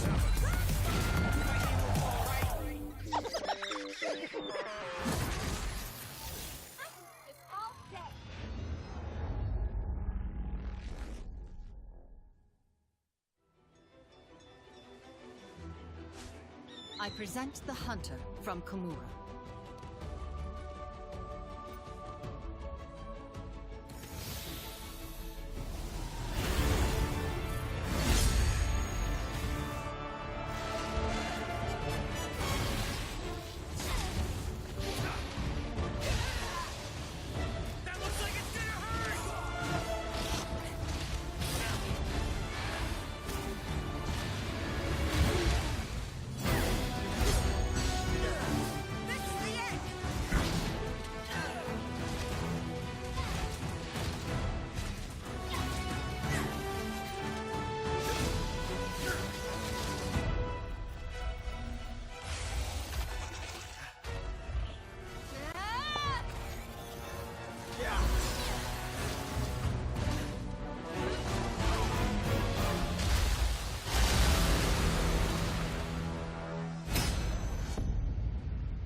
Y'all must have forgot. Means like Brian F, a whole lot of people, they now, of course, know you as this huge content creator. Of course, we already talked earlier on the show as far as our no neutral, we're in our no neutral hosting hats and stuff like that. Of course. But right now we in the competitor bag. It's different. Let's go. So, Brian, I think some people might forget just how ridiculous you are. One of the best players in the world, plenty of top 8s, tournament wins, whatever, bro. You name it. You've been cooking stuff for years, from Street Fighter 4, especially 5, and then now here we are in Street Fighter 6, bro. How are you feeling competitively when it comes to Street Fighter 6? Right now, I feel pretty good. You know, I hadn't really had like any tournament success in 6 early on. I finally had like a good run. Tampa Never Sleeps, big online bracket, like 500 people in there. I made it to grand finals, losing to my bro Chris CCH, you know, fellow CLG alumni right there. Yeah. So I went through and beat a lot of really good players who've been having good results, and I was like, okay, like I have the tournament flow under my belt right now. Yeah. Because it's a volatile game in the beginning because you're still learning. There's so much to learn that even though like one day I'll go play top players, win long sets, and then you go and you lose to someone early in bracket because you know, it's that stage of the game. You're piecing together a lot of information. So if I can stay in that flow and play, you know, you have a range of skill. If I can play near the top of my skill, I think I can go pretty far. But I'm just going to try to play my best. All right, so I'm going to ask you a tough question. All right. What do you love more? Competing or being Brian F, the media personality, the YouTuber, the Twitch streamer? I gotta say, okay, doing the content thing is like more of a steady, like enjoyment. You know what I mean? Like I love sharing the passion of fighting games, and then that lets me connect with a lot more people. And going to events like this reminds me of that. That like, hey, like I've helped inspire people to show up and start competing. So there's a deeper connection there. But I would say like competing has an immediate super high, super low. Yes, like it is the extremes are unreal, and I don't think of people who haven't competed like with their all really get it. Like the lows are so low, and the highs are so high that it's just so much more tumultuous. Does Brian F ever become full-time Brian F, aka no longer doing a career to day job? Right. This is my last question. Maybe, but the way I also see it, I like having kind of like a well-rounded life to a degree. I mean, let me not pretend like I got all the free time in the world. Yeah, of course. To go hang out, do whatever. I'm spending a lot of time on Street Fighter, I'll be straight up. But I kind of like having that stability where this is still just my passion and not my meal ticket. Yeah, I feel you. I think it's a bit different when it's like your job. And I think that lets me focus on putting things out there that I care about rather than being just something that generates clicks or buzz or whatever. And then I can focus on sharing stuff that I think adds value to the community and value to people who are interested in fighting games. Brian, always amazing talking to you, bro. I actually talked to you 2 times on this episode, which is something unique, and I feel like made the episode even better. We are getting right back to you guys with even more CPT action. All right, did Rob TV edit that video himself? How Brian F gonna talk about connecting with his community and we show a clip of him getting smoked online? That had to be Rob, right? Rob was like, listen. Rob had to edit that himself. I accept no other answer. 100%. But Brian is in this bracket. He's on the loser side. We'll see how things fare. In fact, he's a match after this one. But the one coming up is actually going to be Riddles versus Zhen. Oh, yeah. Our last match of winner side, I should say. Yes. Then we'll go down to losers. We'll tag them back and get them out of here. But for right now, one more winner side remains. These 2 cats are friends. Shout out to Riddles, who has been coming through correct from other games into this one and doing a lot of damage, being very studious. But we all know Zhen. Wow, young bloods too. Bro, look at that. 20 years old on Zhen's side. In LCQ, cooked up your favorite players and your favorite players. You know what I'm saying? Second at Capcom Cup. And now out here looking to return. Yeah, this is a really cool story because, as you said, both of these guys, we've seen Riddles do very well, succeed, win tournaments in other games. He's been playing Street Fighter 6 as soon as the game launched, been grinding it out. We saw him at all the majors for Street Fighter 6 as soon as the game started, the combo breakers, the CEOs, having solid showings there. So it's dope to see him with a chance at top 8. And Zhen, I mean, perhaps one of the best stories of Street Fighter 5, definitely one of the best stories of Street Fighter 5, where we didn't really know him like that, right? A section of the Asia community knew about him. We see him come out to Capcom Cup, wins the entire LCQ, gets second in the entirety of Capcom Cup itself. I mean, out of completely nowhere, you know, and he's got a great personality, wears his heart on his sleeve. Well, I shouldn't say his heart, but his music taste. He wears his music taste on his sleeve. Very good. Shout out to my man, Sad Boy fan for life. And MF Doom, homie out here, all caps. But we'll see who takes it again, top 8. Want to move on tomorrow, and I have to be in the shark pit of top 16. It's a bad time down there, bro. It's always a bad time. It's a bad time down there. Yeah, you don't want to do that. Move on to that first to 3 for tomorrow. You know, the coveted land. The first to 3, you know, first to 2s. We have to have, you know, strategies for both, as we've seen in every single CPT, where they're prepared for first to 2 and first to 3. Right. You know, and that true promised land is that winner's side topic. Yeah, right? winner's side. Because then you get the 3 out of 5. You got the safety net as well, right? The 3 out of 5 feels good making it, but when you're on loser side, you're already back against the wall. You're a cornered animal, right? Yeah. You cannot drop a single set if you hope to win the tournament. So because of that, you don't get as much luxury. You don't get as much relaxation. But I do believe we got a quote from Liquid Riddles himself. Let me see what he's got to say. Zhen's really good. I fought him a bunch since he's moved to Canada. Hopefully it'll be a good set. And that's one of the things, right? We talk about it. This guy, I mean, he knows how to get good. Yeah. You know what I'm saying? And that's why I see players from other games, when they pick up other fighting games, if they know how to get good in one, they're going to get good in another. And that's exactly what Riddles is doing. He's obviously, he just said, plays Zhen a bunch. And that's what you got to do. If there's strong players within your region, you got to train up with them. Literally met him at an event. They became friends, training partners. But they're out here right now trying to move on for that one spot. Listen, outside the sticks, you're a friend of me. Of course. You put hands on the sticks, you're my enemy, bro. That's how it is right now. Zhen versus Riddles. Next match, the last top 8 match in terms of that winner side of things. Let's go. Let's see. And Zhen, I mean, for my money, he is the king of disrespect. We saw it all throughout SFL. This man, he'll show you the negative buttons and then he'll press afterwards. He'll do all kinds of stuff. He's got the sway to disrespect you, trying to press buttons back on his minus frames. He's one of the best in the business at playing DJ. It's like he's psychic a little bit. I talk to him, he's like, I don't know how I do it. He's just like, I just get these reads. It's reminiscent of Dogra. Honestly, it's like reminiscent of how Dogra plays. Let's see if we can lock in, though, because like now the meta has shifted even more so. People have acclimated how DJ players want to be using those minus frames and going for parries and things like that in sway play. Exactly, right? Like with the sway, it just counteracts what you normally want to do in Street Fighter. A beautiful jump again. That's what we saw before in the DJ matchup. A lot of these players are catching on to when they need to do that. But speaking of catching on, Zhen able to perfect parry the DI, gets his own DI punish for the first round. Case, I love that rebuttal right back here from Shen. First at him, but he has to be careful of that fireball pressure. We talked about that previously being an issue for a lot of DJ players. There's that sway play, but no punish counter, so no follow-up. Let's get that walk-up throw. Slides on in. So is McKenzie. Shout out to Vicious. Sway play sounds like I need a safe word for it. That's all I'm going to say. Oh, the projectiles coming through. Banana. Oh, God, the reverse slide starter. Chaser for the Yoki. Gets a throw right after. Oh, the charge up. Sick. Oh, my goodness. My man leaned back. Gangsters don't dance. They just pull up their pants. Oh, my goodness. Do the rock away. That was intense from Riddles. Beautiful dodge on the stand. Fierce is taking control of this round. Oh, he tried to parry after. Clean. He actually got a punish counter on that as well. You don't see the knee get punish countered a lot because it's active the whole way down. So I guess he hit him right when he landed. That was intense. Extra damage and the drive impact right back. But look at the bar at the bottom here. Zhen with that level 3. Again, hit with his character, the drive impact. Reads upon reads. Zhen, he's like, oh, we shaving that life bar up, bro. Yeah, give me that drive gauge too. Give me a little bit of that. One punch into the level 3, yeah. A man is resource depleted right now. After he's alive. Oh, he let it rock for a minute to try to catch Riddles pressing something. Good discipline. Oh, counter hit combo into himself. Dropping elbows.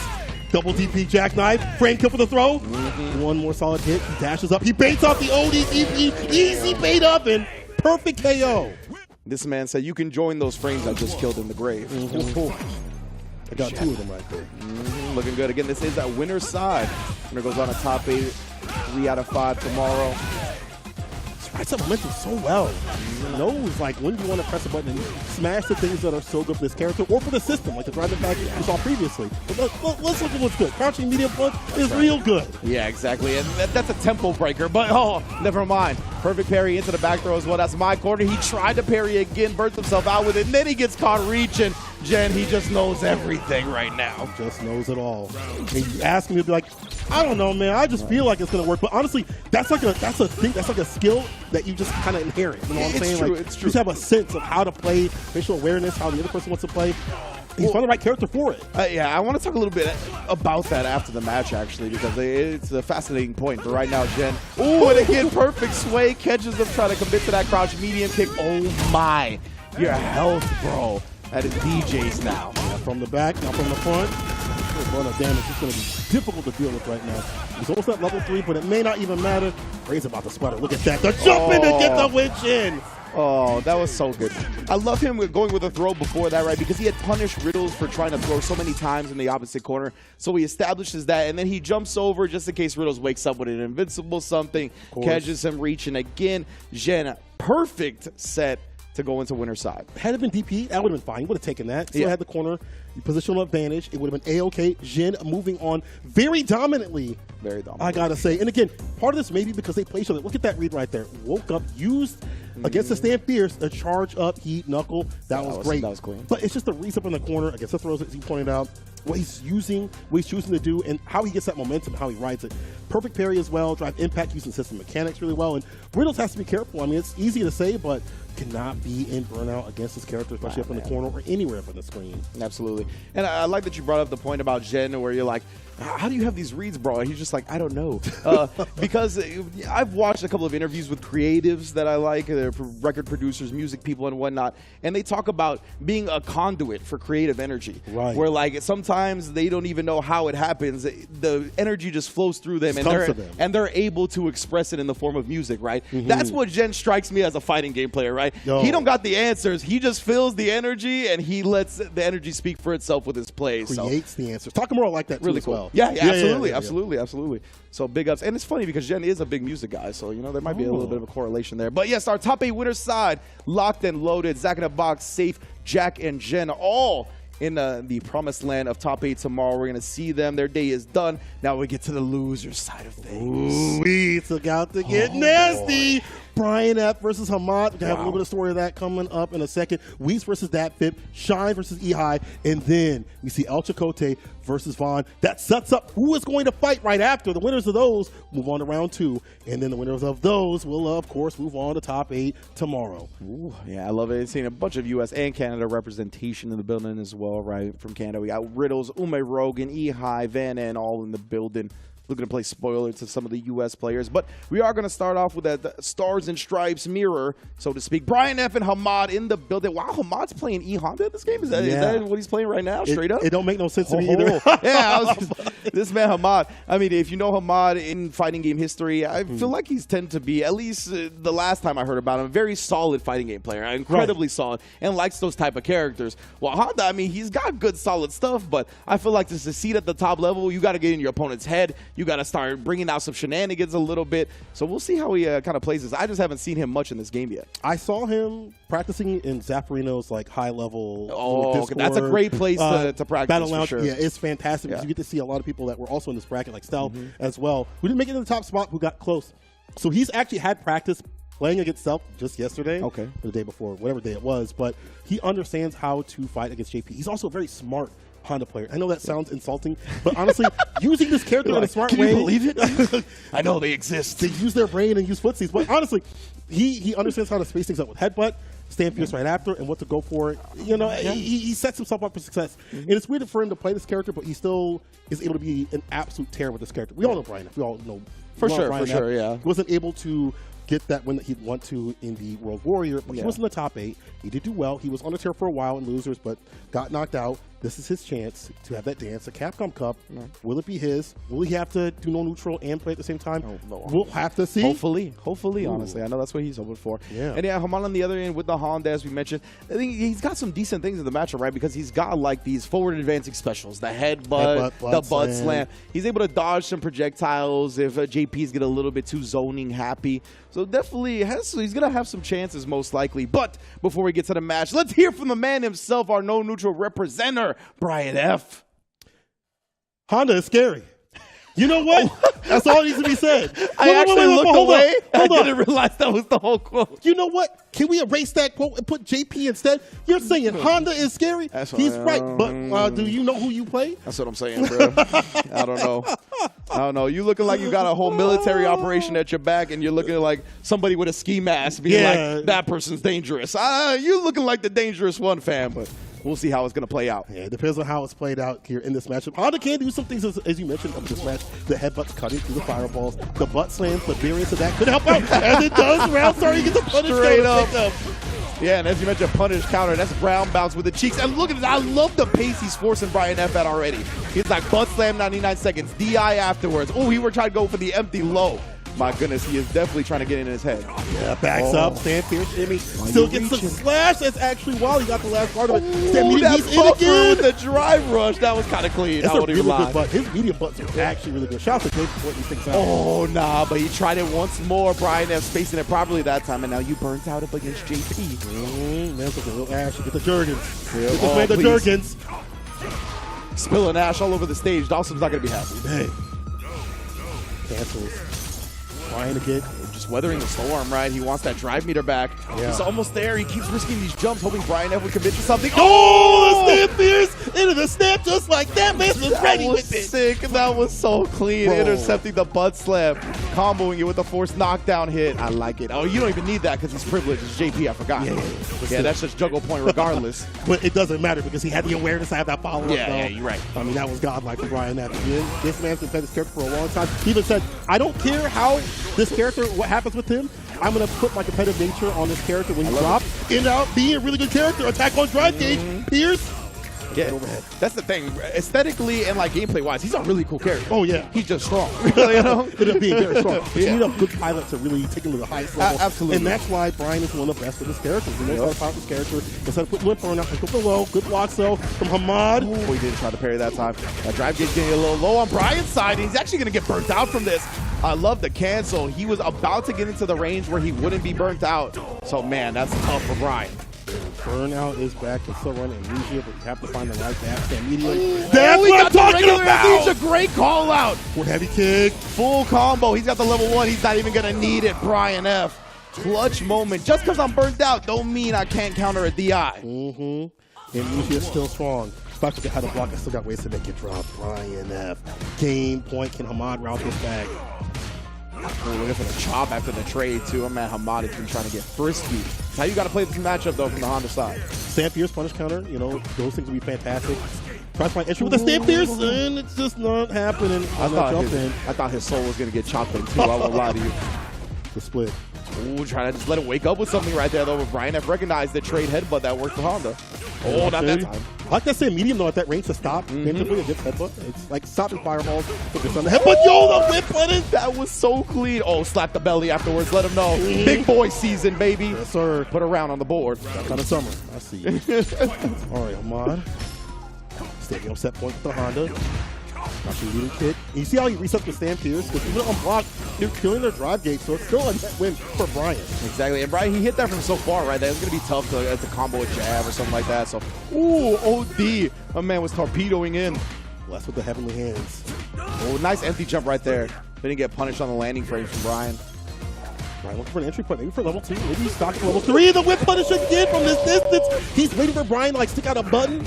Lingering too long, my guy. Drive reversal, fits a style, stay up in the corner a while, but you're in burnout, and this is what Brian, he loves. Yeah, you're done. Oh, okay, he actually tried to escape, jumped out. Brian just wanted the repositioning. Oh, tried to parry that time, but yeah, slow on the descent. Couldn't quite get the perfect parry he was looking for. Oh, man, floated towards him on that jump button. That was scary. Again, can't find the perfect parry timing. That means Honda continues his turn. It's difficult. You know, the difference, you know. So I do like to go for maybe like a little bit of a safer option. No, the butt slam wins. That was a nice spacing trap. Great block on the overhead, though. Crease up my Yeezys. Interruption with a jab. Impact. Oh, he That's just flat. went for it, bro. DI. We're going to take him to the promised land, at least for this first game. Tied up in the set, Hamad and Brian F.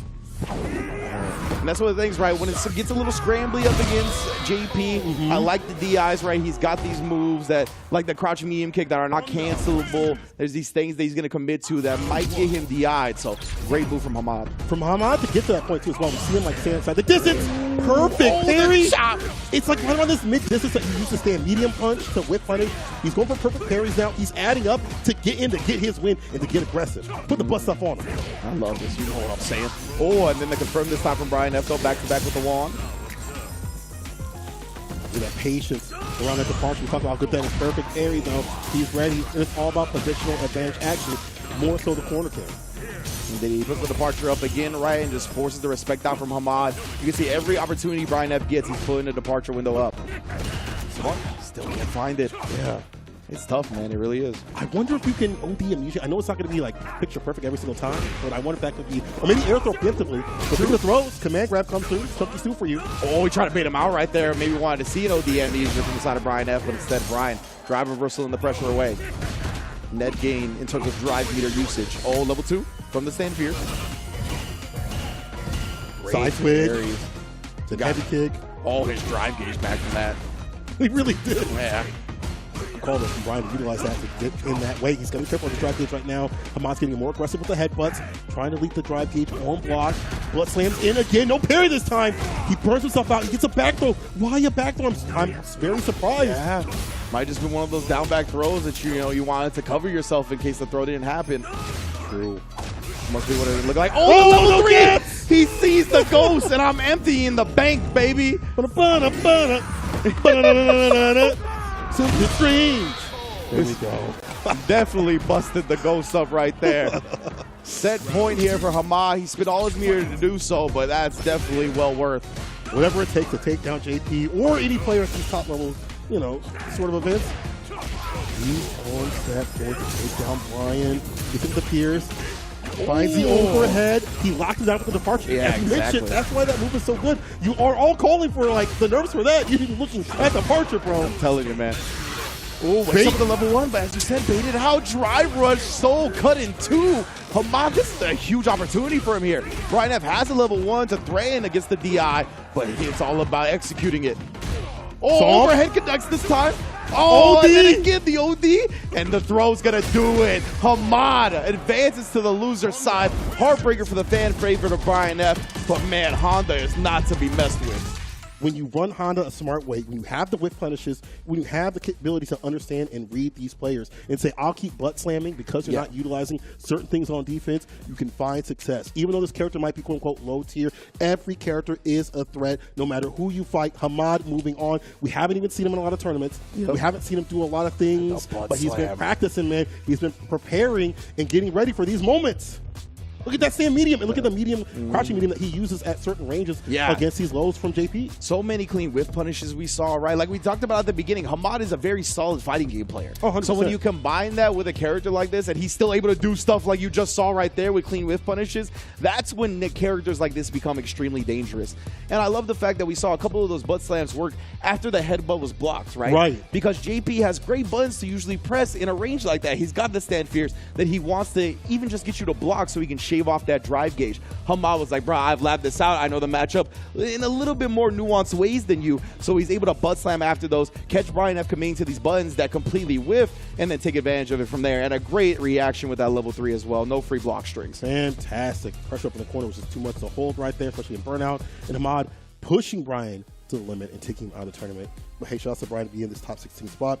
Fantastic as a content creator and a player. Make sure you watch all of his YouTubes, his Twitters, everything that he's got going and flowing.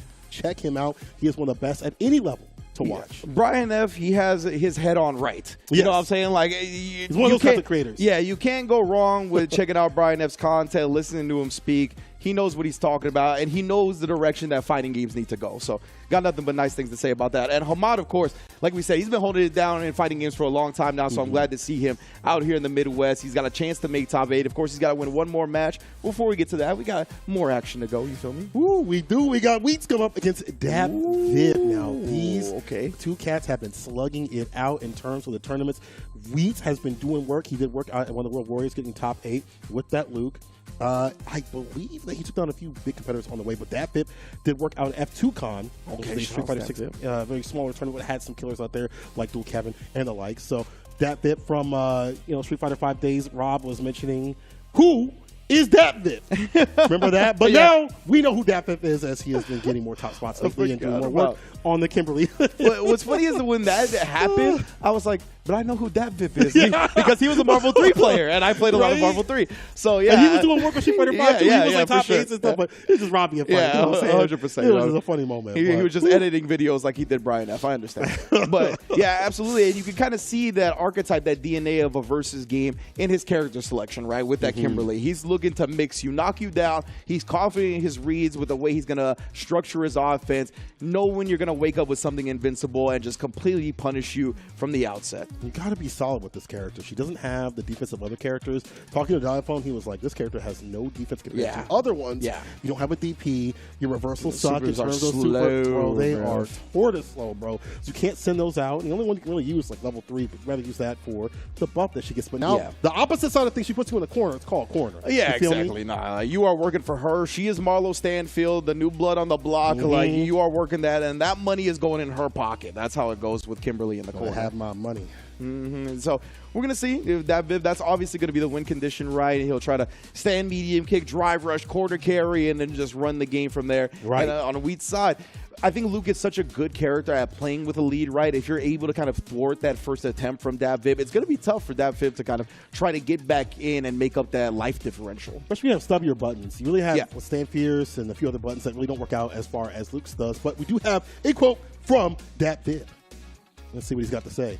A quote from Angry Bird has always stuck with me. Never be afraid of losing. As long as I play the best I can, I'm satisfied with the result. Best of luck to all the competitors. I love that. I don't know if this is where he first said it, but I remember I interviewed Angry Bird at Gamers 8, and that was one of the things he mentioned, was never be afraid of losing. Like, that's one of the things, right? Like, having that type of mindset, knowing that's a reality, it's one of those things that lets you kind of live in a pragmatic way, right? Where you're not delusional about it. Like, you know, and it's showing respect to the players. Because you know a lot of these other players are putting in just as much as work as you. Like, it's not something like that where you're just outworking somebody. All these players deserve respect. They're all trying their hardest to bring it to the table. So he knows that it's a very much a possibility, but you can't be afraid of it. You got to embrace it. Better embrace victory, though. This is loser side. Oh, I'm glad he embraced this costume. Oh, yeah. Black Girl Magic, let's go. This is actually one of my favorite ones. I love it. Yeah, that's good. It's good. See, that is good, though. I want a pair of pants like this. Yo, actually, Capcom. What's good? Not bad. Oh, and then straight up, you can see that he immediately is like, the overhead is the neutral. Like, he's just trying to make the person uncomfortable, get that first knockdown started so he can play his game. But right now, getting that first knockdown started, extremely tough on Luke. And a defense is going to be the way to play right now. To in the corner. There's so many ways that he can stop you from coming in. Fast fireballs, long-reaching buttons. That stand light kick also preemptively is really good. And his DP will reach in a way where it's hard for her to simply elbow drop. So even though those moments come through, you have to be careful with that bit to get into the corner. Tech. He tried. I love the patience of that bit, though, right? Like, he is not trying to force things too much. Slowly but surely making his way forward, putting out that stand medium kick. That's pretty much her best button. Yeah, really. Yeah, don't have any other ones. Yeah, that's usually what we see Kimberly get the party started with. Said heavy kick's really good for the corner plus, but right now he's out of there. Wheats. The knockdown chaser back. Heavy kick. LMB to get the follow up. Okay, that's all right. Actually, DapVip has a real chance here. Just a little bit of a health. That's why he waited a second and wanted to see if the DP would come out, but the tick throw spells victory. Ooh, could have been dangerous. But again, hard for this character like Kim to really route things back, to have that sort of like momentum back in her hand. She needs that corner pressure. She needs that level 3 also for the boost. Haven't seen it yet. You might be seeing it if it gets built up. Yeah, nice punish. And with her having like no OD reversal, those moments where she gets drive rush on a normal, it's like a tick situation. Like she just has to guess. Like unless you want to spin level 3, you have it. Oh, up in the corner. Oh, reaching. Doing some teaching. 9 left level 3 though. Tech. Perfect parry as the anti-air choice. The punish counter throw up in the corner. He got the karate kick perfect parry too, but that stand medium kick. Not going to go to the level 3 just yet. Yeah, that crouch medium kick is +1 on block. Oh, but no, checking him on the way in. Level 3 to finish it off. Wheats going up 1-0 here. Pretty much played out how we talked about, right? Like, if Wheats can get that early life lead, it's going to be real tough for Kimberly to get on in. You see that bar at the bottom not being used, can't put it in a doggy bag and take it with you. Unfortunately, DapVip needs to pop that level 3. Didn't have any situations to do so, but that's going to be a big part of her gameplay. It has to land. You have to get that buff up for the damage and the speed to equalize things and get that corner carry, but it's not been happening. He's a fantastic start, starting off the stand fierce, ends it with the heat knuckle. Meaty again! Oh, no. And that doggy bag, that went where all dogs go. And DapVip might be following him up. One more hit will be it. Weeds in for an out, but definitely one touch away. One hit, one solid, a slight breeze, a sneeze will kill him. Or the crouch spears. Beautiful, just patience from Weeds right there. Letting DapVip come to him at that point. That's what we talked about. That's the name of the game of this matchup when it comes to Luke's side. But DapVip, this is what he needs. An early corner carry, early life advantage, yeah. And force him to start making defensive choices. Tried to read it, but couldn't find the right one. I like him switching both bars to make sure that he got outside the corner. Drive impact, though. You lucky boy that there was no level 3. He let it rip. Gets the corner carry. Somebody drive impacted the HP Flash Knuckle. Finally. I can't believe it. Yeah, people are scarred because, as you mentioned, if you have level 3, you just cancel into it and your DI dies. But yeah, when they don't have it, it is very much a vulnerable move to that. DapVip about to die. Trade something, but the DP is there, the anti-air. And Weeds moves on over DapVip. Skies, land, everything protected by the Popeye arms. That was a real late DP, too, right before DapVip landed on the ground. That was beautiful timing from Weeds right there, ensuring there was no escape for Kimberly. Wow. Weeds doing work, moving through the bracket against DapVip. Kimberly just not able to get started, as we mentioned, the reasons why, not having the range on her buttons. But DapVip, I would like to see him just kind of get a little nasty. You know, Jackie, you see it over him in Japan. Yeah. Get those slides. I feel like there are moments where DapVip is like too much of a footsie-based player with the wrong kind of character. Shout out to Tong and us when we were hanging out with him. We're like, bro, you play footsies way too much with this character. You know, like you kind of get in there, get wild. There's a balance that needs to be struck, right? Yes. Like, I love, because the prototypical player will just kind of like face roll on a character like this and try to get in and start their stuff, right? So I like seeing the patience, but you have to have an element of that wild, that throw everything to the side, that reckless nature to get in. Right. And yeah, I felt like we just didn't see enough of that today. Great stuff from Weeds. And against Luke, it's just something that has to be done because he's such a solid character with the lead. So big ups to Weeds. He's going to be moving on to round 2 of top 16 for a chance at that top 8. But right now, I want to move on to talking about Street Fighter League, baby, because we got 2 champions in the books. Congrats to Team Bandits, of course, for the U.S., and FAV Gaming for Japan SFL as well. Both taking the crowns home. We'll see them for the Street Fighter League Championship that's going to be taking place during Capcom Cup. But also, Street Fighter League EU will be crowning their champions next week. So we're going to find out that trio of juggernauts that are going to be vying for the title. Well, they want to take home a trophy. I want to take home some collectibles, some figurines. You feel me? Okay. Yes, yes. Storm Collectibles has brought classic and iconic game characters to life with their high-quality collectible action figures. Check out their Street Fighter figurines on the website. Do I see Rolento in there? I see Akuma. I see Shen Akuma. Yo, can I get a couple of those? Those are tight looking, bro. I see some characters in there that give me PTSD. I don't want to deal with Rekkas anymore. Keep your chicken wing away from me. What about the bison? You want the downforward fears? You want that to come back? No. That plus button. Talk about it. But yes, indeed, beautiful figurines. Big ups to Storm Collectibles, always coming through, supporting Street Fighter 6. And yeah, I really like the Ryu design they have too. They have the Street Fighter 6 Ryu design leading front and center. So definitely check them out. And we're going to give you a chance to do that because we're going to take a quick break here at CPT before we get back some more losers bracket action. Don't go anywhere. You're really making all of this by hand. Oh yeah. The avocados are hand mashed, the chips are hand tossed, and everything is made fresh. You make it fresh every day? Yes, every day. The Chipotle way is we make it fresh every day. Sounds delicious.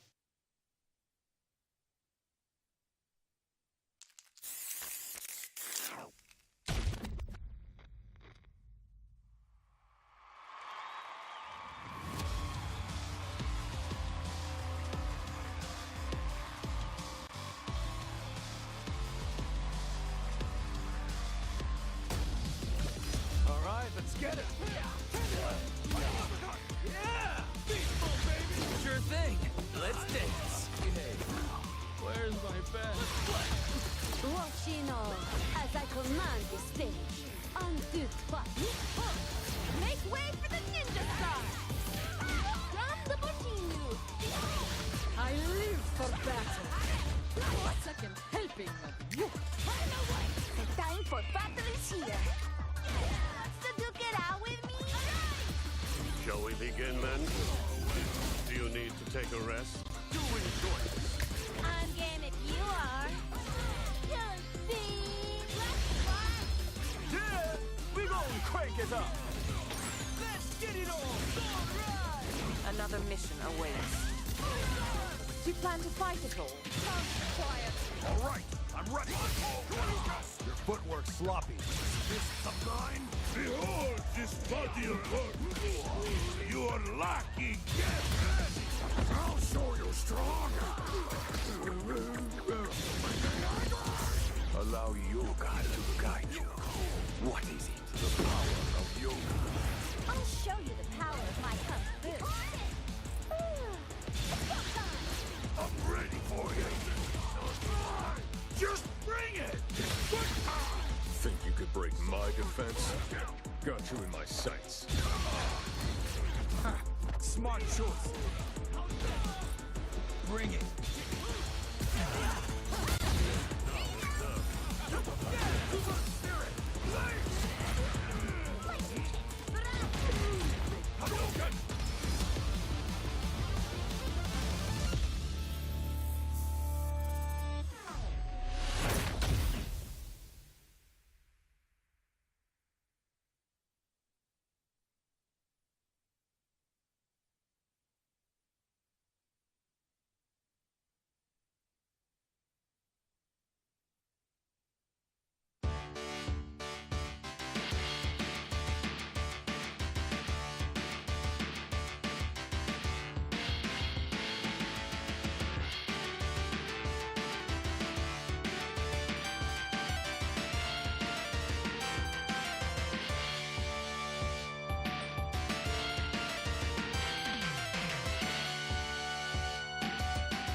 最近ちょっとやっぱ考えて生パリーはかなりいいなと思いました。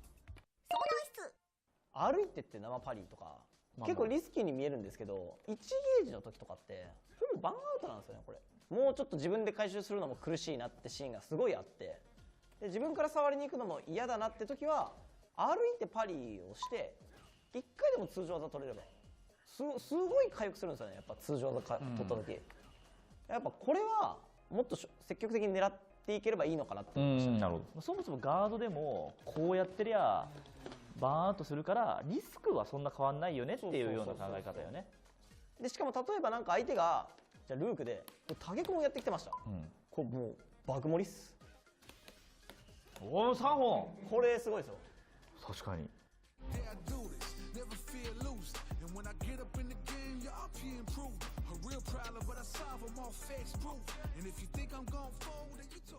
Try to stop me, then you're gon' pay the price. All them late nights finally paid nights. Awake in my dreams, but you could call me the greatest of all time. Yeah, I'm focused. You know how bad I want this. I'm giving it my all, and before this moment is golden, I control it. All eyes on me, I see I'm watching. Once I'm locked in, ain't no way that I'm stopping. Clocked in, it's time to put in work.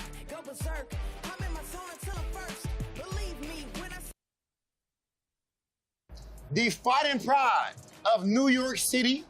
One of the best players in the world, and of course, our home country of America, man like Shen. What's going on, Brody? What up, what up? So, Street Fighter 6, bro. Yeah, new era. $2 million.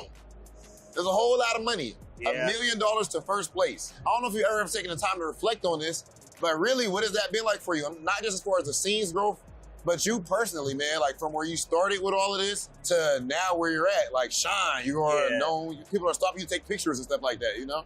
I mean, it's like, man, it's really crazy to think about, because I always think about like day one, like when I like you ever like think back of like a time before, like, you know, you put yourself in your shoes back in that time period, like, man, like seeing something like Street Fighter 4, like, man, at the time, I really didn't know how much this would change my life at the time. Yeah. Like at the time, like my friend came over, like, yo, you trying to play this?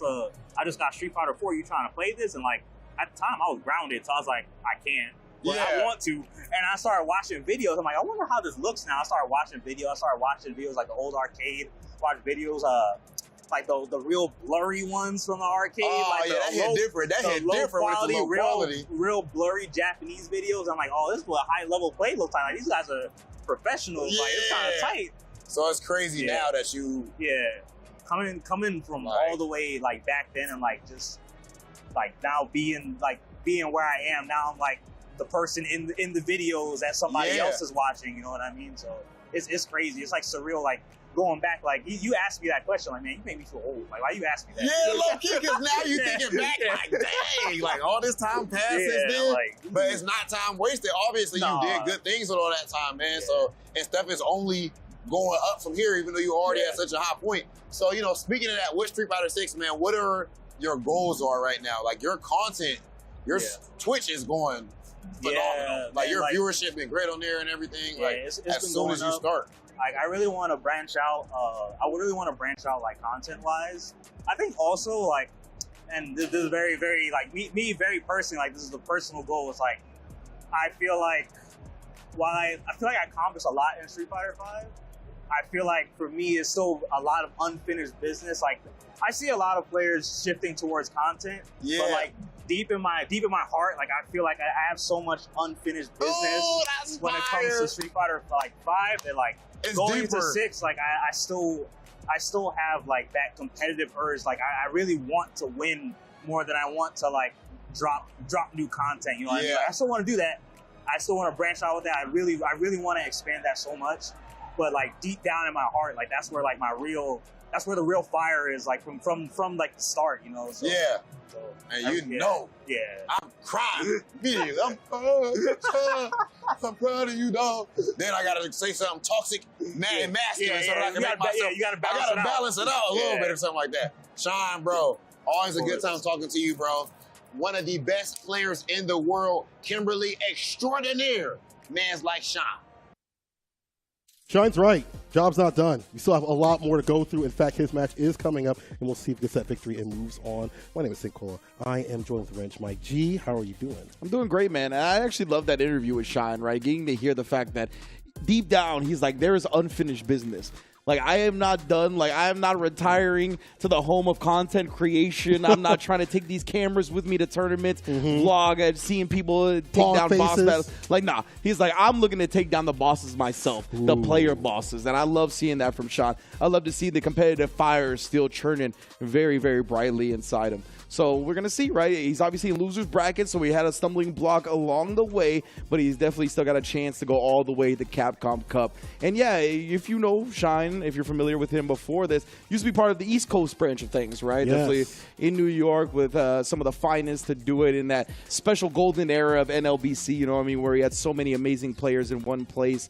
But he has since moved to Texas. You can see that social in his name, still New York to the bone. But he has been playing from Texas pretty much through all of Street Fighter 6. So he is here for the Midwest top 16. We still claim him. Anyway, coming through with the Kim, that's what it says right there. But he could also have that Chun-Li. I would assume he would not want to run the mirror match against someone like Ehai, who has been more established with that character throughout Street Fighter 6. Let's actually get a quote from Shine real soon. Let's see what he's got to say. Chun is scary. I hope the perfect parry gods are with me. And he hopes that it's a turn blue kind of day, which is kind of odd for him to say that Chun is scary because he also plays that character. We've seen that take him to a lot of top spots up at TNS and many other tournaments as well. So he's developed that character for himself. But I would imagine maybe he'll try the Kim first and not run the mirror match. Yeah. Someone that's more established. A lot of people like to avoid the mirror. Right? Yeah, so it's an awkward, you know. I can see him doing that, and I like that he highlighted that the perfect parry gods need to be with him because against these type of characters, these very strong fireball drive rush characters, having those perfect parries on deck is a necessity to kind of mitigate a lot of their pressure. That's true. Because if you can't perfect parry like their incomings, whether it be the actual fireball or the normal that follows, like a lot of the time, they're just getting to run roughshod all over you, and it's very difficult to stop that. That's true. And even worse so because the fact that you are playing Kim, you don't have the same defensive measures. You don't have a fireball. You don't have a DP when they get in on you. So like, stop before it helps. Preventative help. The parry is his defense, right? Like, that is all he's got on what he Kimberly. was given when he was born in exactly. the game. Like, he was like, I'm playing the cards that I was dealt, and yeah, that's all Kimberly's got. So he's going to be looking for these moments, right? And then on the other side, if you're Ehai, right, you got to start taking that into a play, right? Like, if you're going to throw the fireball, maybe don't immediately follow with a drive rush, normal drive rush in and fade throw, it out, right? Yeah, stuff like that. The elbow drop, hit him with a DP, potential kick. Has a nice little arc and region where you can sight people outside the skies. Her also having DP is really good up in the corner when Kim does get in, or if that does happen. And then also, you know, she has ways to deal with corner pressure. She can't backdash under like the throw pressure, but she can wake up legs into punish counter and find a fall to get outside the corner. So Character's really strong. Chun-Li, those top spots you see in a lot of tier lists for a reason. And you know, we talked about, we saw our previous Kimberly player, he just didn't go wild enough for us. This time we see Shine 99 seconds up forward. Yeah. He's holding up forward, right? Like he's willing to do these things, these moments to make the other player uncomfortable. Gotta do that with this character. Definitely makes sense. Oh, careful that Swift rush. That button took so much. It's a crush on the kick, but not Long close distance enough. on that boy. Yeah, man. Gotta be closer, you know? She is the logo low for sure. Man. Look at that. A crouch medium kick from half court. Dropping it low. Walk up throw. Reversal jab. Vagabond goes to the button to catch him walking back. Again, keeps trying to catch him walking back, but at least it's forcing him to do things like that. Back up for a fireball. He calls it out, puts him in the left side. Ooh, perfect parry. The gods seem to be with Ehai this time. Side switch into the drive rush pressure, respecting it all. But Shy, he don't got much drive gauge left. Both players burnt out. The fireball to lock him down. Falls the fireball. Burnout real bad for this character. Target combo. Commitment. Dash up attack. Oh, what attack, bro. Oh my god. So brave from the side of Ehai. And yeah, just a forward throw from Shine. Both players about to get their drive gauge back. There it is. We greened up. Oh, but he actually presses after the... Going to be able to do double drive rush. Built the bar for the CA as well. You just got to complete now, and complete he does. What a challenge from Ehai right there. Not scared of the pressure. Walling buttons like stand jab, swift thrust needed so much on counter hit. Even normal is absolutely fine. Shine. Getting hit with that level 3. That's sitting down with that suntan. Why does her counter hit stand jab link in the crouch medium kick? You know, can someone... I've questioned why this character is not... We don't have a delegation against Chun-Li. Hit my hotline, please. We got to talk. Vagabond into level 3. Okay, this level 3 great for this character. Never a bad time to run at level 3 and hit that sound cloud. You get that buffer damage, get that buffer speed. Keep up with this character. The stream numbers are going up. Whoa! I love that. It's that fierce punish counter. Now Ehai, this is Kimberly's world and you're just living in it. How are we going to escape? Bait it out perfectly. Shine. Asuna drop. We're going to finish this up real quick. Yeah, circle the back out, gets a touch right after. Fantastic stuff from Shine to call that out. Has the buff up. It stays for the entire match. You got to hold that. He's already got a bar too. Like he's got a lot of gear to play with. Ooh, but a drive rush jab enough to catch Shine, wake it up with something. Catch him throw attacking. It didn't happen. Go to parry. He opened up to that forward heavy kick to jump in against a fireball. You know, he might fall. You got to be careful with these fireballs. As you said, that bar be utilized. It's so funny. I think it's Jammer's the one that says, like, Chun-Li's 90% of the time they get hits from throwing a fireball. We've seen that in this set. Shine's jumped a couple of clutch fireballs already from big hits. Look, he's looking for it again. The thrust, fireball. The fancy here. Ooh, interrupts that time. Didn't actually combo into the Zanshu, though. Yeah, I think you may be looking for a reset off that button, possibly. Like, maybe looking for like a tag. Finds the anti-air. Stays in front. That was sick. Yeah, no reaching this time. Oh, did try to interrupt the teleport, but a little too late. Shine taking the first game. I like this. Get active. Get that motion, bro. That's how you got to play Kimberly, in my opinion. Get aggressive with it. That wild, not mild sometimes. Drive rush in to catch that swift rush, but didn't get that button. Now it's getting caught up in the corner. Careful now. Now we got the knockdown. Oh, you have a immediate perfect parry. No frame kill meaty situation for you. Nice. Blue kind of day. I like it. I love that. The back throw as well. Let me get that screen advantage. We talk about Kimberly's potency in the corner, but she does get interrupted. Get that stand fierce. Finds the link into the drive rush. Back throw off the target combo. You have him close up to the corner. Get that back throw. Get that positional advantage. Now he pulls up. And they pulling up for real. Spinning the block right now. Fierce. Cancel.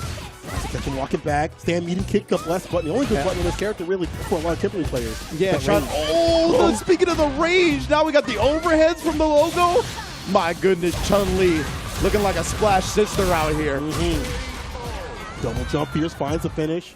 Ehai striking back, trying to equalize things. A lot more activity on their side too as well. It's not just like fireball, it's like drive rush behind it for the overheads. Backs up, doesn't get jumped in on off the teleport. The low though, Vagabond low once again, trying to open up. Might go for a thought through these Vagabonds and start hitting. Yeah, he did crouch medium kick in his stand, light kick like 3 times in a row. He was like, let me see you do something. Let me see you do something. I want to get them toes, bro. Yeah, low. Smart frame try like we talked about. That crouch medium kick +1 for Kimberly. One of the rare plus crouch medium kicks in the game. Fakes. That's cancel fireball. The elbow drop hard to use up in this matchup if you know they have the tension kick ready. Very easy range to follow up against fireball. He gets the link. The counter hit crouch Fierce. That's good stuff from Ehai. He really adjusted. He didn't start throwing fireballs at that range where he got punished from before. He actually anti-aired with the fireball instead. Quite the adjustment, honestly. Oh, D! Oh, you gonna let it rip, like and that. that's it. Like, I got the help to play with. Yeah, I'm gonna do it. Yeah, I like that a lot because a lot of the time, especially when you see drive rush out of the corner, people like to back throw. Shine didn't go for a back throw there, but hey, OD up kicks is going to answer whatever that way he decided to continue his turn. 100%. Shine getting aggressive down, starting with big drive rush, meeting as a starter. OD, wall pin, go for the can. Yes, he will. Will win, though. Vagabond. Overhead, just a knockdown. PP, though. Nice, some of that continuous amount of pressure. Yeah, and that's what I was just talking about, right? The drive rush into the back throw. People love doing it when they're cornered. Oh, yeah, and again, I like that link right there. Maybe just buffer the legs. Fireball gets the overhead. Doesn't get the follow-up, but from that distance, there's the anti-air damage. Yo, shouts to Pax. One of the first things that he noticed was the anti-air damage, and with that meaty crouch pierce, this is fantastic. Ehai lets it fly. Set point. And Ehai lets you off light on that anti-air, by the way. That was a lot of damage, and you were let off light. Slap on the wrist. Still, feels like life right now. Oh, man, these OD up kicks, they're coming at the perfect defensive times. Timing has been fantastic. Haven't we only been called out like, what, once or twice? Yeah, exactly. It's like the very first time he did it. Does get caught with the buffer that time. We saw that before.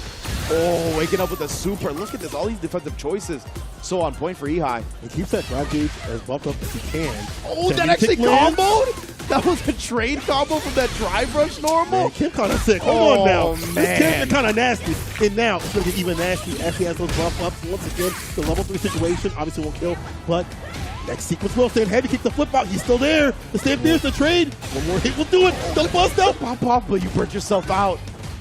Oh, man, Shine's close to that as well. Kim, not that great a waste. The Chippy actually jumped in, caught him on the other side with the cross-up, but he dropped the combo.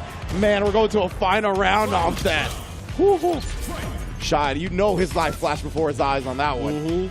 See if you're praying to the right kind of God today, my guy. That was a great jump. He knew he was going to come in for the chip, right? It was such a good jump from Ehai. Those reads, playing around, so imperative in this game. Understands when he stands cancel, gets alone with the fireball. Robert in for the throw. Hasn't caught up in the corner. Defense is going to be tested. And Nate, Stand Fierce finds the link, but not enough. Stand Fierce again. Jail no bail right now with these buttons. Ooh, we tried to get Ehai off the trade. But yeah, Shine taking to the skies and then catching the throw bait. He's teaching him a lesson right now. Gonna set him up in the corner here. OD to end it. Yeah, level 2 as well. Get him very close to the burnout, if not actually in the gray zone. Indeed. All day, every day. He pulls up. Gets the counter hit. The reset with the throw. He's got level 3. One more time. Oh, he woke up with Rob's medium kick. He knew he was gonna go for the I shimmy. can't believe it. This man's about to sit him down with a Zoltan. CA. He's just alive. Oh my goodness. And he dashes up for the throw. Ehai takes it over Shine 2-1 with one of the most confident reads we've seen all day. Wake up, crouch, medium kick. You see the level 3. You're threatened by it. You're going to walk away. But what if I hit you low before doing it? What a decision. Ehai right after that, even in burnout, says, listen, I'm not done yet. I got one more in me. What? That dash up throw did what it had to do. Ehai is your victor, moving on over Shine 2-1. Insane play. Insane play. Yo, to have the gusto. The confidence to have my life is on the line. My Capcom Cup qualifying life is on the line. Your heart. I know you scared of this level 3. I'm waking up with crouch medium kick. I ain't never scared. Bro, you gotta have that energy, man, in fighting games to have that read. And to notice that Shine was going for a lot of shimmies. And that's such a good thing. Yeah, that's for sure. It's one of those things where you can do in a normal match, but like for your tournament life and losers, to commit is huge. It is massive. But it big reward more on the bracket. Ehai, still in. I like you bringing up a point like that, right? Like, we see it, but like in a moment like that, to decide the game when you're going to die if your read is wrong, that is a risky thing to do. And man, you can't get a better award than what he just got. The DPs, the defensive tactics and things like that. There were some great moments for Chang. He has some great corner pressure. He dumped out the level 3s when need be. Yeah. He got that speed boost and the damage boost. But it's just how Ehai was able to find outside the corner, Look at to this, find those bro. DPs, bro. That low! The confidence just woke VIP up with the of the day. medium kick. Unless something else happens, VIP of the day. Ehai moves on to fight Chang. That is going to be an absolute banger, but we are not even close to being done. We still have more matches, more Street Fighter 6 action. We have more heat as Tay versus Van comes through as our next match. Yo, shout out to Van. He did really good work out at the Gommel tournament for Street Fighter 6, was in the top 8 spot with that DJ, and he plays a little bit of that modern, the classic. Okay. I've seen most of the classic from him, but let's see if he has that switch up. Tay, though, on the Lily. Tay on the Lily, indeed. Streamer extraordinaire, El Chacote. Been around the block for quite a while. Definitely been a mainstay of Street Fighter 5, right? We saw him on various seasons of SFL and doing his thing throughout the CPT for that game. So he's made his way back here in top 16, trying to get into that top 8 for loser side. Van, as you mentioned, rocking both the modern and classic. Hopefully a trend I hope to see more and more as we progress in the game. But I wonder what he's going to pick for this one. Maybe modern, possibly to deal with the aerial push from this character, or maybe deal with Condor Spire. You know, this is one of those matches where I feel like DJ does pretty damn decent. He's got great fireballs. You know, he can't be put in burnout. It's bad, but he can space his character out and stop her from stocking up for free. She really has to commit to getting these knockdown situations. And already, this is a character that her game plan is so linear that it's good and bad at the same time, right? Yeah, sure. Like, if you stock up and get real ignorant, get in with counter support for the plus frames, strike throw, command grab, all that stuff. But on the reverse, if you can't stock up, you locked out. Yeah, exactly, right? The life becomes much more of a struggle if your opponent you don't get the hits that you're able to get stock ups on, or if your opponent is like a DJ and has a very fast drive rush, has these moves that can move them across the screen quickly, the soul bots and whatnot, these different things that are prevent you from just freely stocking up as the Lily. And yeah, that really is the name of her game. I always love seeing the Lily players, though. I think the character's definitely got some strengths, obviously a lot of weaknesses as well, but I love seeing these players really put their stamp on it and just show out with characters that we don't expect to see show out, you know? I mean, the highest ranked MR player, at least for a while, was was a Lily player, right? Exactly, like, so she's obviously got enough to stay in against like the strongest over Japan. Let's see about what happens in the States right now. Drive rush to throw out the party. Already gets a stock up. I like that. Get that hit. 2 stocks ready to unleash. Yeah, right now, Chakate, he's going to be able to kind of impose his will. We'll see. He doesn't want to immediately go to the Condor Spires, right? Knows that Van could potentially, stuff them from that range. It's a classic from Van, by the way. We'll see how that works out. The anti-air drops him right back down, up in the corner. That crouch fierce, one of the best in the business, if not the best, for stopping people from trying to leave and also crossing. Look at that. He had a drive reversal and you get it off, but now you're burnt out. It's a big win. Oh, yeah, and you're just pretty much done from that situation, Van. And no meter to answer, and DJ needs 2. So even if he got that single one, it wasn't going to save him. That's one thing that people don't really point out for this character. You know, he does have a low amount of weaknesses, but one that definitely does suck is that you have 2 meters to spend for any sort of reversal situation if you're in burnout. So you have to be careful even more so how you spend your bar. He wakes up with the super El Chocote, knowing that his character doesn't have a DP either, at least a real one. Yeah. He's willing to spin the super, already threatening those defensive choices. I love seeing that. Oh, and then immediately just press. He's like, you try to press that there crouch. You kick no. Going for a ride afterwards as well. Sink him down. Okay. Threatening with these buttons and lights, and then immediately a good focus tool. Try reversal, but that's good. You forced him to use that bar. It's a big win for you. Exactly. Both players pretty low on drive meter. And Van N primarily using his to get her off. And then we see the command grab again.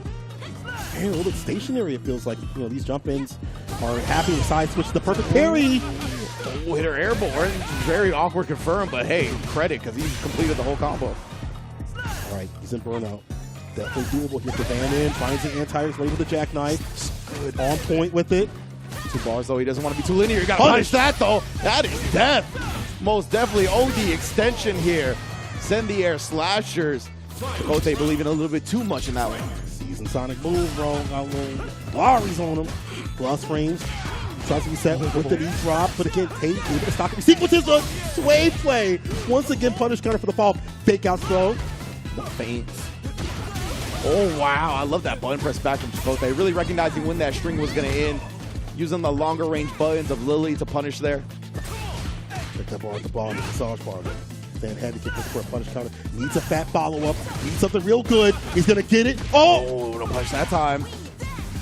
Got hit a bit too low. Allowed Chakotay in the scramble to get a stock up as well. Oh, it looked like he wanted the charge kicks, but perhaps didn't have the charge. But that shit with that crouch fierce wasn't able to get it. Anybody's game right now. Bar at the bottom. Don't get too close. The forward fierce finds the bar. The wild horn into the super to seal it. El Chocote. Man, and it looked like he was trying to play a little bit of a game, bit of a mind game after that OD soul bot, right? I think it's like -2, so he walked back, was trying to press that big crouch fierce to catch Chakotay, but not lying in the way. Perfect whiff punish. Tay sitting on game point, find the mark with these 4 fierce, back fierce. Yeah, that command almost really good. Yeah. Damn, the sway play, but didn't commit to anything right after it. That's just dangerous. You get hit with that, you're like, dang, I can't press a button, man. Yeah. Like, it just makes you feel greasy. Oh, no, try to drive rush afterwards, man. And that was already his plan. Beat him to the punch, literally. Now we got the corner, work for me, try to wake up with the back dash, didn't get a punish off of it, but we just staying persistent and aggressive. That drive rush pressure. Pursuit right now. Burnout, though, avoids the command grab. Got to meet ingredient. Get to the command grab when you shouldn't be. Easy back dash, and stay solid. Get himself on game point along with El Socrates. So it's the fireball. Oh, you I thought? like that. I like, you just catch people like coming in, just let it loose the right time. It's one of those things, right? You got to show players like that. You got to make them think twice before they just try to punish your stocks. Oh, yeah. And then Van he doesn't want to give up the drive reversal. Then he's got to take this mix. Oh, Impact! That Let's was loose roll. That was nasty. Oh, God. Stalking up in his face and then DIing right after when you try to press something. Command grab. Set point for Tay. Man with the addition. Right now. Will this hit? It will. Okay, level 2. Got like that, but it's not the highest one. He doesn't use the fierce one. True. The different version. Yeah, Chakotay, if he committed to the attack portion of that, right, he would have got counter hit by the level 2, so that's why we saw it. Great up kicks on the Condor Spiral.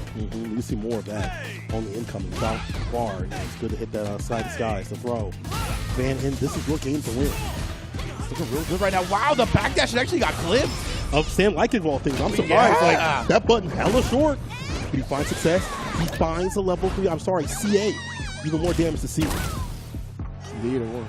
Straight up sits on him, taking that drive gauge with her. Oh, but Van Hen taking the W with him. Crouch medium punch the call. Dropping bows right now. Van evening things out. It all comes down to this now. Tay was in the World Warrior top 8, so he's been in clutch situations, but now it's the time to clutch it out, right? Like you got there, he's trying to stay there. Finds the anti-air. Van is ready with the jackknife. Yeah, got to be ready with that. Such a solid anti-air for DJ, but it just requires the charge, right? And DJ is so good at moving around, kind of making his opponent guess, using the sway, using the good walk speed. A lot of time they don't have that. Oh, perfect timing. The crouch medium punch just counter hitting in the process. This is the problem with this character. No defense until you have those levels. Even more so, the low, he sets the pressure. What was he going for? You couldn't hit it that distance. But Chakotay, it ended up being a counter hit, not a punish counter. I don't know if that kind of made him hesitate for a moment. A little strange. A character that gets too much off of her normals without that stock up. You need that stock up. You need some bar for your exercise. Now he does have the stock up, but is it too late? Is it 1 DP? Drive reversal. Baited! Too late! Oh, you're right. It is. It was hella late. Yeah, just a really late drive reversal, and then he gets clipped. Super to burnout as well. This is so smart from Chakotay. He came to win. He gets that level 2. Oh! He dashes up. He gets that command grab. That's going to be it. Set point Tay. He's still in. No fear from Chakotay right there. You got the 2 bars to pop off with your reversal. I dare you to do it. Oh, yeah. We already know about the air slasher reward. We don't got to talk about that. We don't see that. We don't got to talk about that. That's up for the throw. She can DP if she wants to look like a throw, but, it's going to be difficult here. Oh, the OD. Wait. I cannot believe that. Oh, my goodness. Like kick, turn with the command grip. Oh, we couldn't get the punish, though. He tried to drive rush in to make up for the distance. Imagine if he did, though. Yeah, no. Before you get back, up in the corner. Perfect parry for the drive rush. For the week 1 stuff. Ends up burning him out. The way he just burns him out with the attack, didn't necessarily need to commit to DI, but better safe than sorry. And yeah, with burnout, at the way that slide hit, it was not your turn, Chakotay. 100%. Final game between the two. Final round between the two. The anti-air is ready. I love that. You get that counter hit pick up right there. A good realization from Tate to do so. Let's it again. He was just letting it rock, luring him into a false sense of security. You think you could take your turn? Nah. That was Rodham, but he got him. Hodgkiss looking for an opening with that sway play again. Tay backing off. You can't go for a drive reversal. You're almost in burnout. You're almost dead. There's the command grip. Tay takes him down. Ends it with the grip. That's it. Tay 2-1 over Van in with Lily. Man, that was a hype set. That was a hype set. Godlike. Give me more Lily, bro. That was definitely a dope set to watch. Chakotay bringing it. Had such smart command grab reads. And that's, one of the best parts about him as a player, right? Obviously, Mika in the last game, like, this man knows when to command grab people. And Lily did many, many command grabs. And I like that he was realizing when Van was close to burnout or trying to deplete the gauge, eliminate it by going for OD Condor Spire, so that if he goes for drive reversal, it's a net gain for you. Exactly. Get in again, Good just realization of when to stock up, when to bait him out with those stocks, when to overdrive impacts, even simple things like that add up to so much. And even though the defense up in the corner kind of got a little bit, that's going to happen when you play Lily. When he got the offense going and flowing, it was hard to stop. Yeah, man, look at that max range into the OD Condor Spire. Those spacing traps like that, and then the burnout on top of that. No fear shown on the meaty. Like, that was just such clean play, such confident read. I can't believe that combo. What a trade combo. Insane. This character has so many insane conversions, but so does Lily. And we see a lot of success off these counter hit anti-airs, off the crouch fears. All that leads to Tay moving on in the bracket. Brother, he's going to have to fight Dual Kevin. That's going to be an absolute banger. We still have matches before that. We still have more matches before that. This is such a sick bracket, and we're not even done just yet as we move our way to top 8 losers side. Remember, again, tomorrow we'll have top 8 first to 3, but today is all the way first to 2 as we solidify who is left in the mid-best.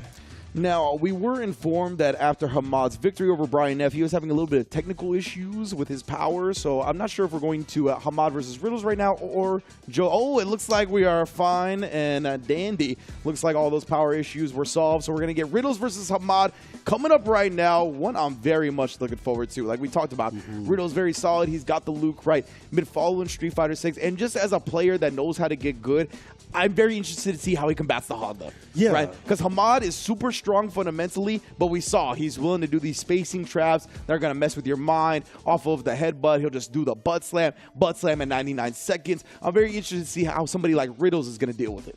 I think Hamad was playing games before Riddles was born. There's a 14-year difference, but this is sick to see. But this is what I like to see. I like to see new players from not only other games, but also from other age groups. They could be playing anything else, but they out here playing in the streets with us. That's one of the coolest things about fighting games to me is that as they're getting older, we're getting to see the generational battles, right? Yes. We get to see one of the first generation, the Street Fighter 2 heads versus the newcomers, and then we get to see literally people's children now playing fighting games. Right. And we're gonna get second generation fighting game players. We already have some, like Wawa, right? Wawa's like a second generation fighting game player.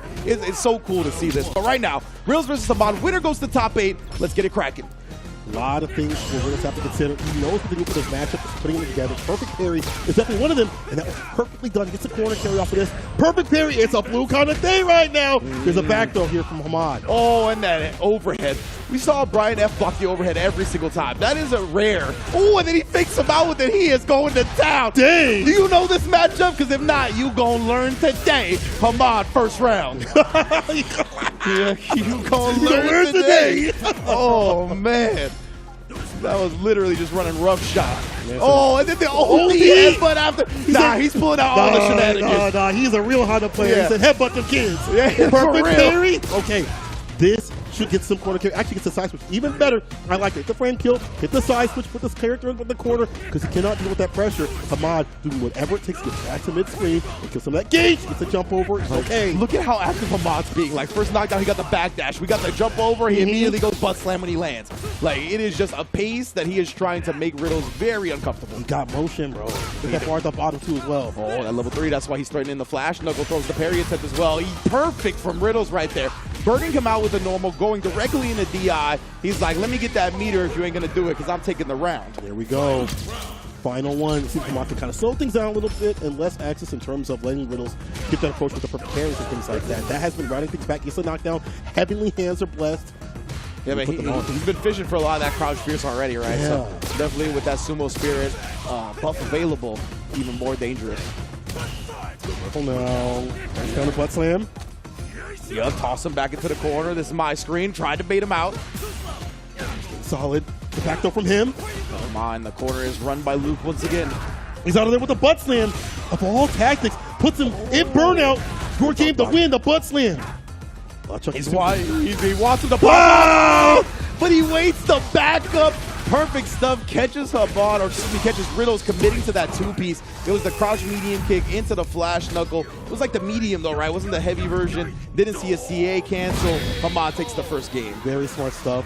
Even in the face of them having bar to bottom two as well as a rebuttal, Hamad being able to get that drive impact and take the first game. This variance in terms of, you know, when to bust out, when to get aggressive, and when to pull back just a little bit has helped out Hamad so much. Careful now. That's how you're supposed to play these type of characters at high level, right? Like, that is what really leads to the success. Ooh, the spacing trap, so good from him as well. Nice jump out. Doesn't get the punish, but does get a hit. Extra throw. Careful now, Riddles. Lacking and slacking and bar right now. Almost on E. Perfect parry. Butt slam. That hurts the drive gauge, man. Just taking that. Oh, no. Punish counter command grab. That's the burnout. Drop more slow. Trying to find an opening. Butt slam still hits. He's just chipping away. Yeah. The Paul Parade. Yeah, exactly. Yeah. The drive impact. He knew it was a wrap. I mean, you couldn't maybe level 1 to fight a gap, but just like that, Hamad on a set point, he said, once again, hit by the kids. Oh, no, he really thought. He wanted to get real frisky with him that time. Riddles showing the discipline, the patience. See if he can ride this to a round victory. Throw as well, put him down, trying to tame Hamad, who's been a wild beast since the set started. I like the throws, though. Those are everything that this character wants to do up in the corner. Cannot backdash. On the meaties. Yeah, at least he gets a regular parry so his drive gauge doesn't get too punished from that butt slam. Okay, you have to lead right now. Play lane, stand fierce. Yeah, go right in that level 3 immunity to get that victory. It makes sense because you just want to kill the character. Yeah. Don't let Hamad get back in the business. You're already on burnout. Get the kill. And that's what I think really makes the difference, is the fact that Riddles wasn't burnout. Most of the time, I'd be like, I'd rather have him save the meter. But when you're in burnout, screw that, man. Yeah. Just get the W. Because can work without that bar, right? You got level Absolutely. 1, level 2, he'll be A-okay. I mean, I don't even need it, to be honest. Has in the corner. The backdash was ready with it. We saw it in the beginning. He missed his drive rush. Yeah, we see a lot of neutral drive rush extensions from Honda. It's unfortunate drop there. Oh, punish counter is not blocking low. The recovery of the parry afterwards. Headbutt. Oh, backs up with the stand fierce. Almost got it. Whips the crouch fierce. Nice up in the corner. The throw. Put him on the mat. Just parrying it up right now. Just tap the parry, though, so he can get punch counter on the throw. Hamad going for the loops. Oh! No cancel after! That would have been the game. You got to commit. You got to put a ring on it. No prenup. Oh, no, fam. Overhead a little bit too far. No, punish that. There we go. Riddle's not going to let it go by once again. Second time around, he'll draw up the paperwork. Yeah, he saw what happened the first time. He's like, I'm not losing half of what I had before again. Not the kids, the keys, the car, all of it. No. We'll draw up the paperwork. All even now. Game to game right now. See what happens. Riddles has been definitely getting these really big leads and has been helping out effectively. You talked about how it's hard to break loop down, especially in Honda, to get through all the fireballs and these fantastic fists. Instead of juggling him there with jabs for a second. Hamad, of course, we see very willing to bust out with the OD armor. Oh, no, though. Proper neutral jump, jump, heavy kick. Preemptively waited for the back end to get the follow-up, though. Oh, brother. Yeah, that would have been death. Hamad, great tech throw right there. You know he wants the side switch. Yeah, he was walking up trying to back throw. Riddles interrupts with the jab right there for the kill. Now on set point. Links him up. Riddles on set point. Doing that work up in this corner continuously. Neutral jump for A-OK. Drive reversal in place. Stops up the hands. Gets a butt slam. It's a big pickup. Palm parade. About to be painful. Ouch, man. Look at the drive gate disparity now as well. Hamad and Riddles is just going to say, I'll throw the rest of it away as long as I get a chance to play. Let's play old school. You want to play old school? I'll play old school. Oh, but you might be a fool. The drive impact. This is almost victory here for Hamad. Man with the hands. He actually spins the level 2. Wow, bro. Damn. We are going to a final round, and Hamad, in the same instance, right, he's like, I put myself in burnout. I'm not trying to play the rest of this round out. Let's go. Good bars finisher right there. Not just going for level 3 for victory. He wants level 2 to get the kill. Stay in the game. Hamad getting blessed. Overhead coming through right there. He's playing some solid defense now. No, look at this. The parries, the tech throws coming through. Yeah, he wanted that after the hands because it's minus. Thought Riddles would be swinging into it. Like it's a knockdown. Command grab again. I like that jump back defensively against damn near anything. Throw, anything like that would have been fantastic. Riddles got to be careful with that car. The low threat of Honda, that's one of his weaknesses, right? It's not that great. Oh, does find the punish counter there, though. That's going to be a link. And the throw, at least it wasn't punish counter, so he's got some drive gauge. Oh, See him buffering. Yeah. He's looking for that level 1, possibly, as a crosscut. And that was twerking at the glove right there, up and down. Sure, you've had enough. Yeah. Not enough stew. Not for you, the DapVip pick. That's going to be that. Hamad moving on in the bracket to top 8. And Hamad, what timing right there. We saw Riddles rear back. That's one of the answers Luke has while he's burnt out. The flash knuckle into the level 3. Couldn't get to it in time. Beautiful stuff for Hamad to qualify for tomorrow. Could you imagine the alternate timeline where Mans was able to hit that level 3 though, man? If he would have reared back, the timing would have been a little bit different. It's clutch decisions in timing like this that lead to champions. Hamad, top 8 with the Honda tomorrow. But I want to give a shout out to Riddles for coming through so new to the game and being able to get to these top spots on his own, you know, the top 16s and things like that. But hey, back to Hamad. Great play to have that variance of Honda, right? Aggressiveness when need be, pulling back, and then noticing the drive gauge. Attack on drive gauge is imperative in this game, and he knows what to do with Honda. Yeah, absolutely. We saw it, right? Where anytime Riddles was low, and sometimes Lukes often find themselves low frequently because of their conversions or whatever have you, whatever they decide to do. Hamad sees that, and it's like a shark smelling blood in the water. He immediately is going to attack. And one of the best things that Honda does is attack that drive gauge, right? He's got these cool block strings, the palms, these long things that drain a lot of your drive. And we saw Riddles a couple of times, like trying to hold on to that last bar, only to either jump in and then the subsequent block string burns them out. So Hamad was just so on point with that all day. Love spinning the level 2 at the end of that, right? And then, yes, to end it all, DI exposing the string. Riddles couldn't quite get the flash knuckle out when he needed it. We saw Hamad advancing. Fantastic stuff for Hamad to be moving on as our first top 8 losers side qualifier. We'll see you tomorrow. First of 3, you know what it be. But man, that was an exciting match right there. But what do we have next? Whoa. Well, you know what I'm excited for? I'm excited that carne asada is back at Chipotle, baby. That's what we got next. Yes, indeed, for a limited time only. So make sure you go out and get the carne asada while it's there. One of the most delicious selections you could have from Chipotle. And again, big ups to Chipotle, holding it down with Capcom and Street Fighter 6 throughout this entire first year, providing codes, the various majors, the giveaways with the collaborators from people of the community. Just been a really dope partnership to see. You know, I'm super hungry, so we're going to have to take a quick esports break while I go get some food. Y'all can go get a snack too, because we will return. More Street Fighter 6 action coming right your way. Chipotle's carne asada is back. It's our most tender cuts of steak, grilled and seasoned with cumin, oregano, and coriander. Finished with fresh lime and hand-chopped cilantro. Carne asada. This is our best steak ever. Let's get this mission started. Is your Capcom He is your 2018 champion. We got more Street Fighter League. I know you can smell the tension in the air. We back in the field, back.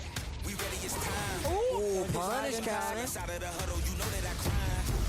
A dangerous smile, a weapon of choice from pushing the line. Season after season, it's only gotten better. Big Bird in trouble. My game is number one. Bet it all, give me my cash. Supreme game, can't stop it. Take off like a rocket.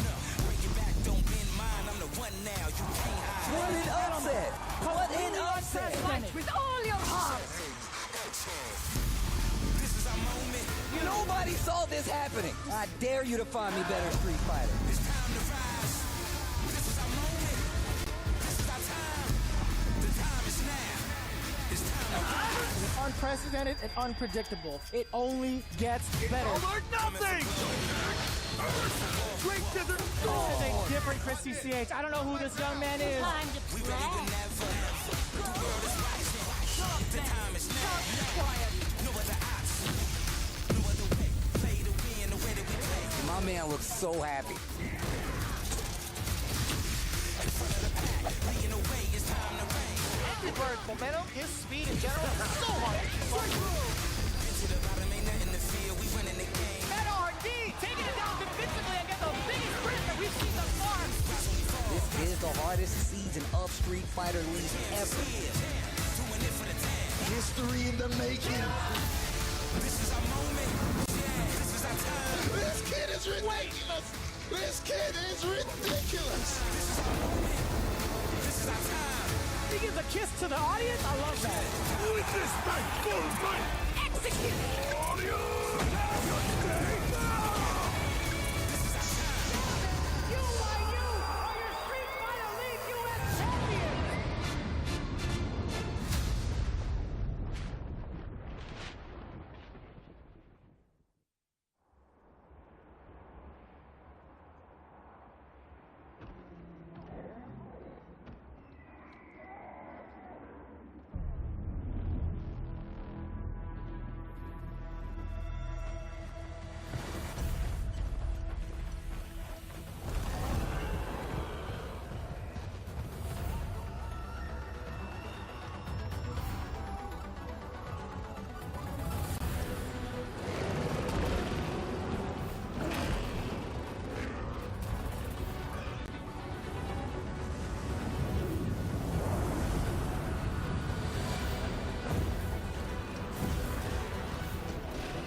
ready to fight.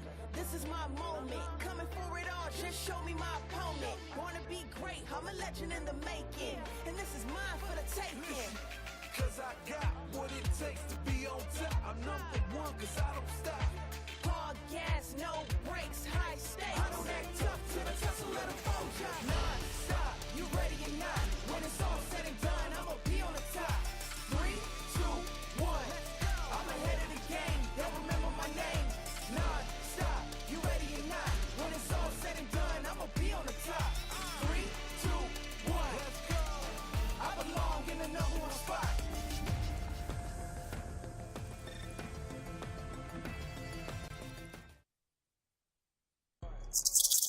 Yes, sir.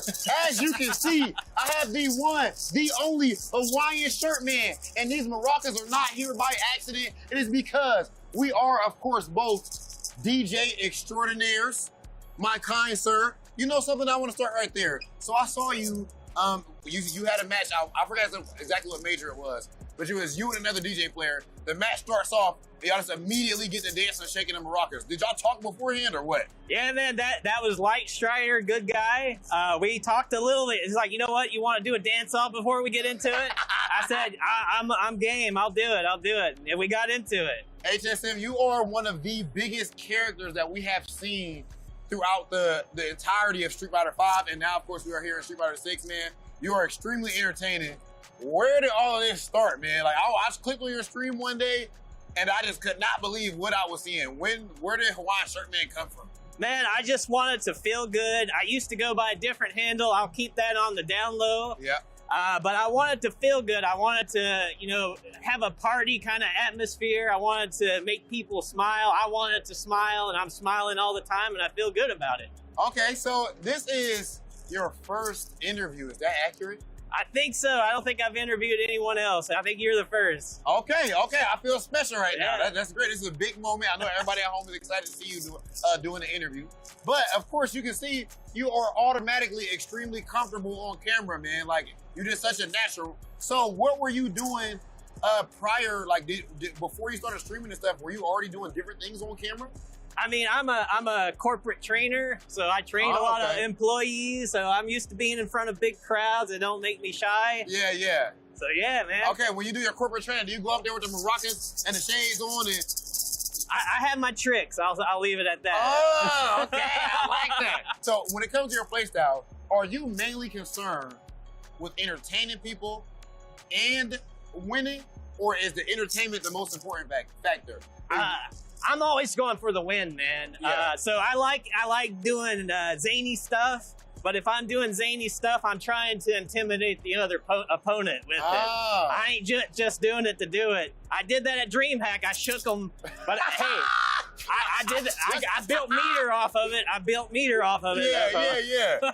I enjoy playing the game most of all. That's my biggest motivation right now. Compete and enjoy the game. Hawaiian Shirt Man, I'm telling you this right now. This is coming from the most electrifying man in the FGC, Big Hollywood Raw TV. You know what I'm saying? Yeah. You are one of the most entertaining people I've ever met in my life. I'm talking about on camera and off. You are a ball of energy and positivity, and you are absolutely amazing. And I'm honored to be a fellow DJ man with you. My God. DJs stick together, man. 100%. You've heard it here. Man's like Hawaiian Shirt Man is going to keep bringing that energy, keeping all of the people moving, and keeping his opponents in fear of all of his dance moves. We're getting right back to you with more CPT action. Yes, sir. Hey, people, let's keep that energy up right now as we're still in the loser side of things. We still have more fire action coming right at you. Once again, Sankola, Ringe, my G. We've had some electrifying matches all the way through, and we still have even more in store. Hey, let's get a look at the bracket and see what's up next. I'm just glad that I can now know that Hawaiian Shirt Man just doesn't do those things for no reason. He's like, I'm trying to get in the opponent's He's like, it's a reason. It's an Orange Cassidy style of approach, which I can appreciate as a big wrestling fan. So I like it, Hawaiian Shirt Man. Keep doing your thing, man. But yeah, as you mentioned, top 16 fully underway at this point. We're going to have our top 8 qualifying matches from here on out. Every single one of these is going to be top 16 losers round 2. And everybody is either going to be progressing into Sunday or going home. There it is. First up, of course, we got Joe Rogan versus Wheat, Shen Chang versus Ehai, and Dual Kevin versus El Chacote. Wow. So Luke on Luke. The people love to see. But I will tell you this, though. Different sort of Luke for both these players, both these competitors. And, if there's one person that knows that mirror match, is definitely Joe, who understands how to fight Luke players. Yeah, how many times have we seen him fight Noah? How many times have we seen him fight Dual Kevin? How many times have we seen him complain about the same character that he plays? But Joe is already qualified, so he is, as we point out, already kind of buffed to not have that stress on his back. True. That's a good point. It's definitely going to be something that he doesn't have to worry about in this set, right? He's kind of playing for experience, to sharpen his skills, to get more experience under that type of atmosphere of a Capcom Pro Tour type environment. And we talked about he actually made it to Capcom Cup in the last year of Street Fighter V, so he's been holding it down for a while on the other end, Wheat, he hasn't qualified yet, right? He's really trying to make his breakout performance get more known in the community and really let people know that he is a force to be reckoned with. I mean, he has been. We've seen him do work at the World Warriors, get top 8s. Yep. We've seen him right now doing work too as well. Has to do a lot more work to get through this spot right now. And Joe's no slouch. Yeah, that's the problem. Is Joe out here to ruin your day. He ain't going to pull back and be like, you know what, you're a fellow Luke player. Yeah, exactly. He going to cook you and be like, sucks to suck. That's actually a good point. It's like, sometimes you play a character where there's camaraderie with the other players of the character. That's not Luke. No. It's only my crouching medium punch is there. The rest of y'all, no. This is Darwinism. This is survival of the fittest. I don't care. I am the best Luke. I will leave body bags behind me if necessary. Whatever it takes. Again, there is money at the end of this. That's also the reason why Joe is playing. And again, he wants to get prepared. He wants to get ready and steady for the CPT finals. Yeah. He's already qualified, but why not enter a big bracket like this and get that work? We've seen him do it at TNS, at Casa. Yeah, absolutely. He's a monster. Stuff like that. Yeah, entering all the weeklies. Oh, here we go. Classic versus the new Luke right there. Wild. Both can't put on shoes, though. Capcom, help him. Please. Right now. Same brain cell. Sharing it right now. I shall sandblast. I shall sandblast too. And that's what we're going to see. Like we talked about, right? Luke is such a great character at playing with a lead. So neither of these guys are going to really overextend. Just as I say that, though, Wheat with a perfect whip punish on what is technically a button that you don't see Luke's whip a lot. Usually that medium kick has enough range, and they put it in places where it always connects. I think the best buttons of this matchup, from what I hear, and it's kind of wild to say in a mirror match, is crouching medium kick and crouching medium punch. Crouching medium punch, obviously, but crouching medium kick has a lot of range against that medium kick when they want to. Oh no! I see. That makes sense. Yeah, that's what we kind of just saw, right? Yeah, we back up for crouching medium punch. It's playing around those ranges, but that is punishable. That's bad. Drive impact. Joe Rogan. I am the Alpha 8 right now. Man, he is the Alpha Academy graduate, that's for sure. That is true. Mr. Rogan. I remember. That's where I first heard about him. Pump the God stream. Get that crouching medium punch, no commitment to drive rush or anything else. It's not a weak, you gotta commit with this character. Perfect carry. Stay close. See Luke about to sandblast and another crouching medium kick. That's opening the door here. A little bit of a corner carry. Good throw tech. Oh, and another crouching another stand medium kick whiff. We see it with punish with a crouching medium punch. That heavy kick. Does that mean he backs off? The trade. Goodness. Still has him up in the corner. Man's was spinning. Ooh, tried to catch him throw teching right there. Great discipline from Wheat. So this whole round, he's been extremely disciplined. The back throw's not going to be enough damage, though. One touch, though. There it is. The finesse of bless will put him the rest. Good shimmy in the kick. One of the best shimmy series in the business. 6 frames. Beats us so much. Crouching medium punch the GOAT. So good. Yeah, that's the thing, right? Luke has so many ways to kind of catch you teching, especially off the drive rush, like the fact that he has suppressor, HP flash knuckle, trying to counter hit people, trying to check the drive rush. It's an extremely potent tool. Great insight there. Oh. Put it out there. The muddy button. Wheat's not responding with one of his own. That's the out the mud button right there. Oh! And yet again, now this time the counter hit version, beating him to the punch with whatever you want to do, saving the 3 bars. OD. The bust out. Drive rush back row. You need this. You need to have this corner space. You got the bar at the bottom. A few more conversions. This could be your victory. The anti-air is right there. The perfect parry on the overhead. He calls it out. He finds the side switch. The throw. Joe. Joey just needs one more hit. He's got full drive meter as well. Oh, yeah, that means a buffer is more than on the table. Doubles up on the drive rush, takes the first game. Joel Rogan. Looking strong. Doing the most out here on gaining a point to try to move to top 8 tomorrow. Just trying to ruin people's day, you know? That's all he's looking for. That's what he is doing. Playing spoiler. Keeper of the gates. Oh, just stuffing, just violence. But then, yeah, that's when that crouching medium kick starts to come into play. Like, the catch him walking back, once you tease and tantalize the crouching medium punch. You see, Joza is mixing in the stand fierce as well. I think you're trying to catch on to when Wheats is going to do this crouch medium kick. Forward advancing normal. Oh. Yeah, he missed the air flash knuckle. Definitely what he was looking for. Fireball. The perfect parry, though, from Wheats, trying to keep that bar as healthy as possible.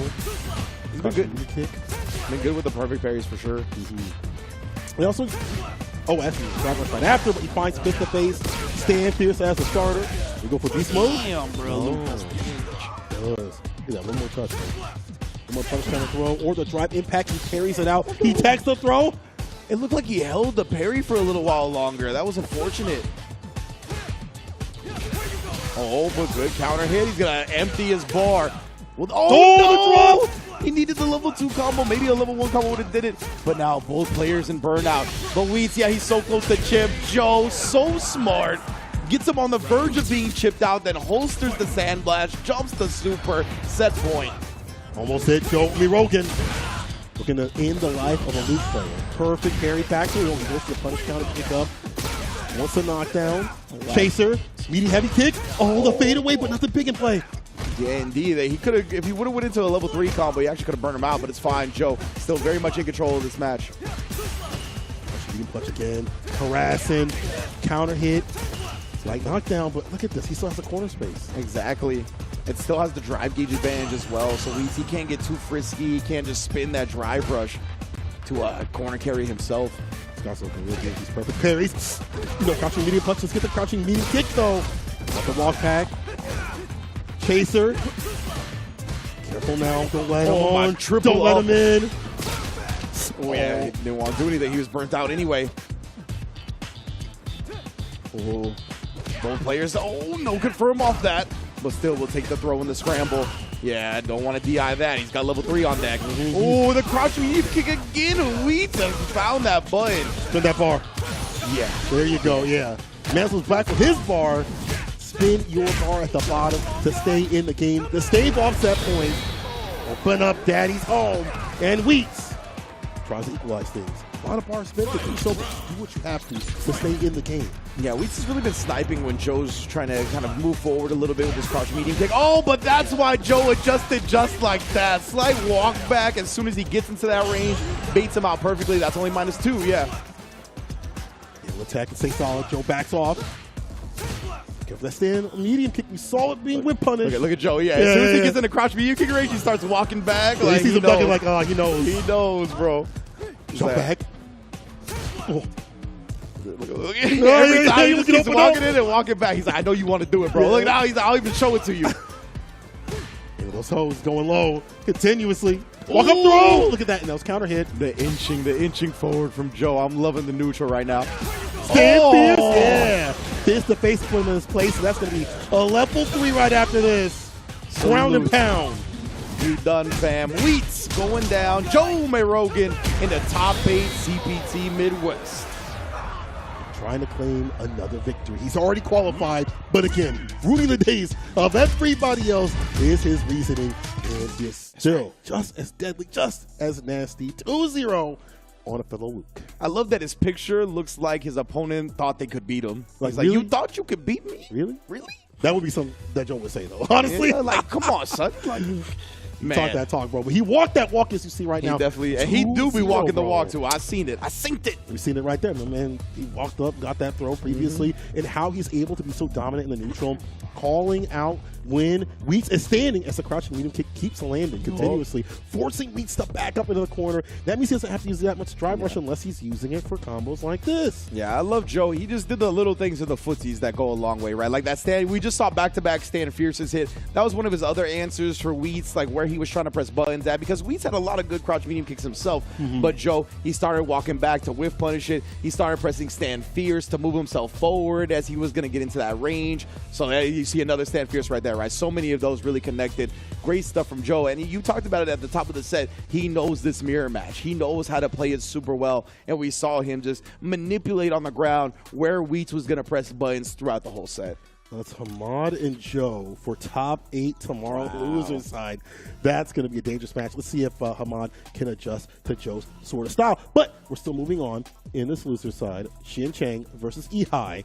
That's going to be DJ versus Shen Chang. Yeah, against Chun-Li.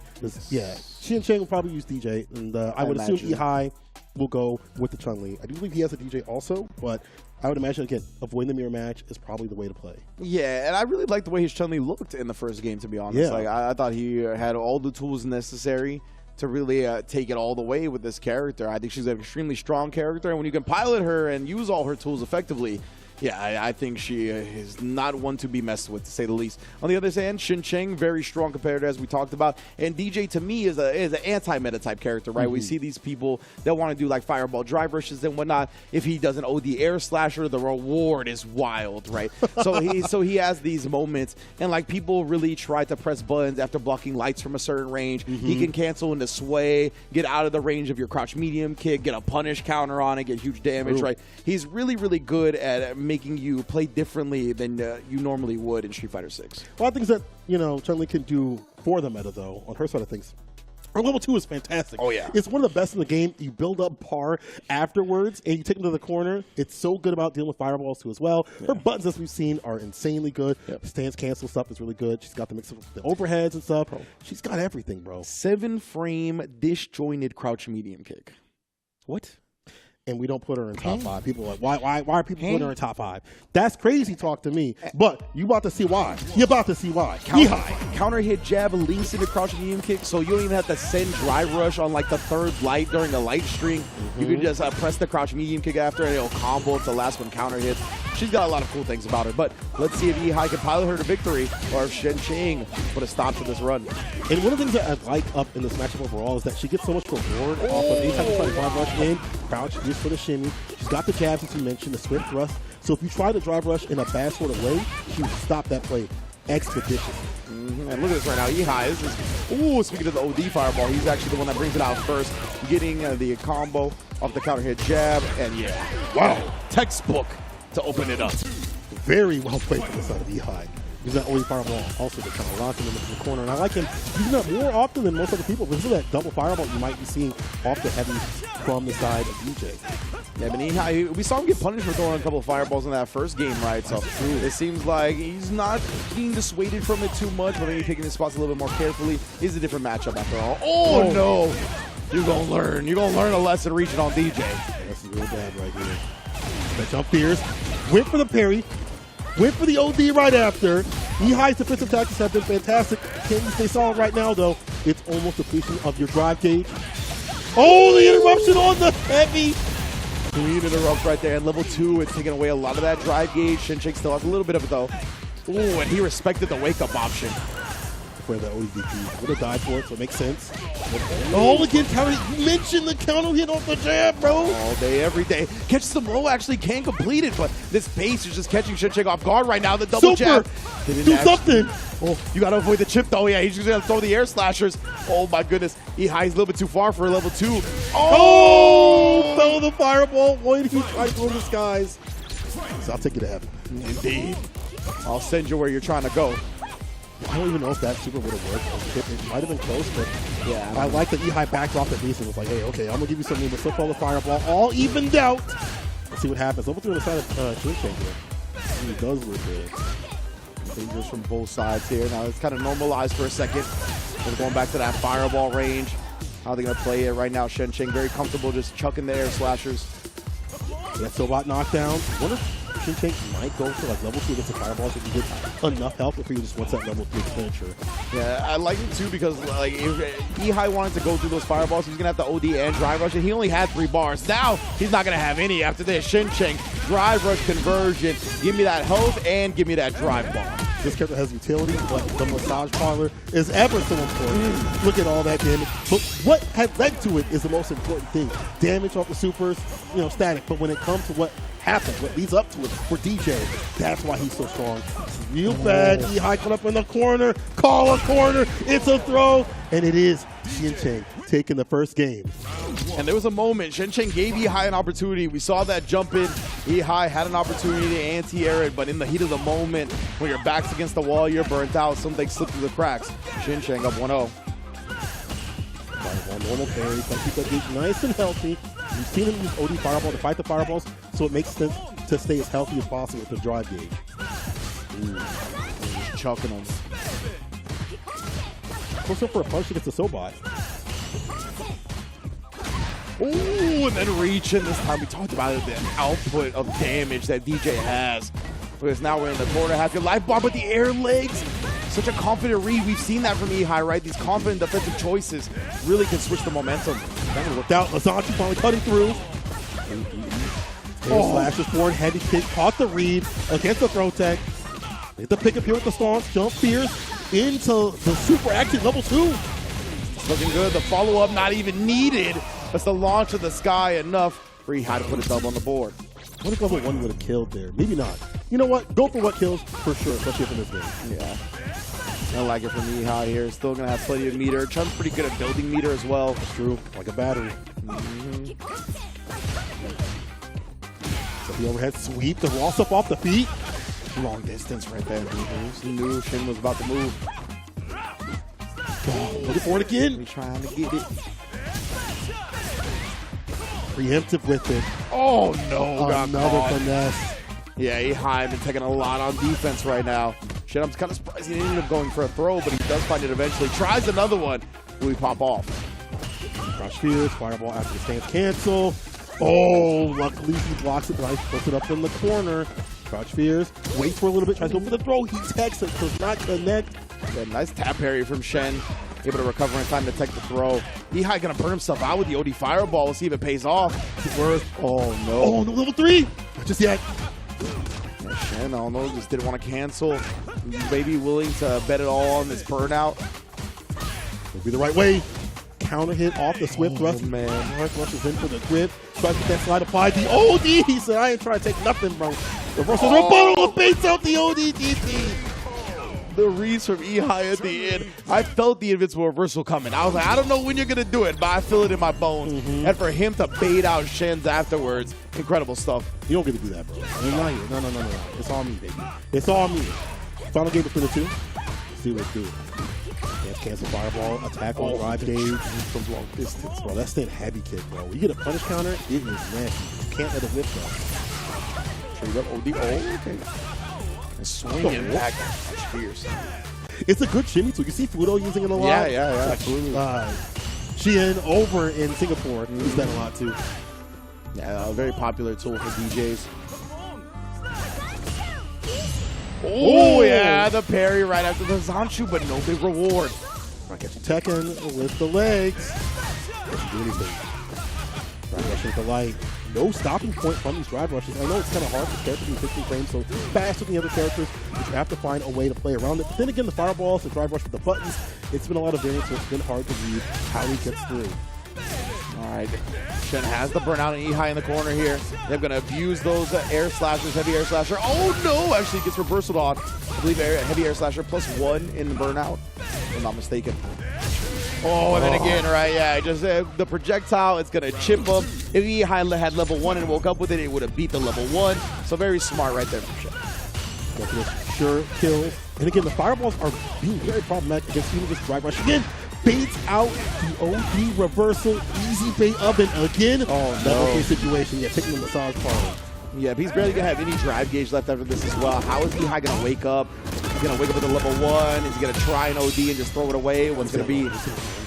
I love that projectile from Shen. That was so smart. Yeah, he saw what happened last time. Yeah. He ain't going to drop it low on me. Yeah, he's like, nah, I'm not going to be worried about any of that. Just burns him out of the process. Beautiful textbook closed out to the set from Shen. Going to be moving on to top 8 tomorrow. Fantastic play from Shen. And I like when he has them on the back foot, he goes for sure kills. Yep. To be able to be, I guess I want to say, what's the best way to put it? I want to be able to move on without too much, you know, like worry, risk, and things worry, like that. Yeah, risk and reward. That's probably the best way.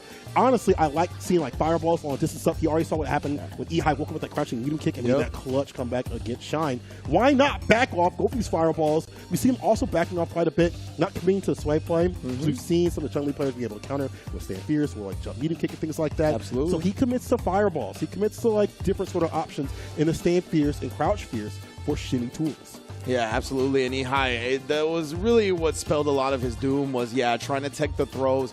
We see it, and good stuff from Shen, really prioritizing being in that situation after every knockdown or when he jumped in. He was just trying to show him that strike throw 50-50 over and over and over again, and Ehai just really couldn't find an answer that was reliably working for him. So great stuff. So Shen, he's going to be in top 8 tomorrow, facing the winner of our last match of the day, Dual Kevin versus El Chacote. Let's go. Last match, a classic, a mid-best classic right now, but definitely with different characters. Listen, Dual Kevin does have multiple characters, and we know he has the Luke, but of course he has the Rashid if need be. Both characters are fine in this matchup. Actually, Luke might be better, but Tay has proven what happens on paper don't always happen up in the match, bro. My man Chacote looked like he just ran into 8 Lukes in a row online. Like in that picture, he's like, feeling it right now. It's 4 a.m. for him. That's usually what he's streaming. Like, dang, bro. He about to run into another one of the best in the business and one that's already qualified, as we mentioned previously. Dual Kevin, another cat out here, just trying to ruin the day for other people. And we'll see if he wants to use this as practice for, and I don't mean like I'm practicing, I'm just messing around. I mean like I'm doing my best out here. Real training. With Rashid, though, because he wants to build up that character. That's what I was going to say, too. I'm wondering if we just see the Rashid, just as you mentioned, to give him experience in this type of environment and gets this level of competition, if he's working on it, or if he's just like, for this first year, I've played Luke since the beta. Like, I'm just going to ride it out with the character. He's good enough to get the job done. Very interested to see that, because obviously we see other former Rashid players. They kind of went hard on the character, right? We see Big Bird playing the character a lot. We see obviously JB, full-time switch, and like Gachikun, all kinds of these dope players making the full switch to Rashid. But Dual Kevin is like, pump the brakes, bro. I like my Luke, and I like the results I've been getting on him. Oh, yeah. This character can definitely do a lot of damage. It's even harder to deal with the fireball pressure like you would like to. I mean, she could do well against fireballs when she's got the wind cloud up, but even harder when those fast fireballs come out, the hit scans when they land, and where you're at is going to be even harder to deal with just in general. So I'm curious to see what is going to be the game plan from the side of El Chacote. And we're going to see again, this is going to be our last match to get into the top 8. 2 out of 3 all day, every day. And you have drive reversal immediately as soon as Dual Kevin sees it. We talked about, I think he's a very strong defensive player. What a connection, though. Good target combo. Nice stuff. Stocks up. He holds straight, makes a little bit of bar. No chase down. Yeah, flash knuckle getting him out of there. Does have significant recovery. If you're not really committed to anything on the ground, you could drive rush and chase down Luke for a punish. That's what Tay did before. Make them waste that drive, kill it as much as possible, then get in and get your win. It's a risky thing, but it worked out for these characters to get one that strike throw continuously off the wind cloud. Yeah, man, when you need little damage like that, you get put in situations where now if you drive reversal, you're going to be burnt out. So then you just got to start guessing and making these defensive reads. But the drive reversal, speaking of which, baited out from Dual Kevin. The drive rush overhead has one more conversion to go. Level 1 for the kill. Oh, yeah. Minked up right now. First round to Dual Kevin. Ever so dominant. He's always in it. Every time you play him, it feels like he's never out of it. He plays like he's never out of it. With his character, he definitely do so. Perfect parry. Finds the command grab. Attack on drive gauge. Yeah, I like that. I need that. A little anti-air from Dual Kevin again. So a solid defensive player. A lot of times just line and wait, and we talked about how you can't let her stock for free. We'll see if Chacote kind of pops off with the attack version of that a little bit later. Yeah, gets the crouch for the drive reversal.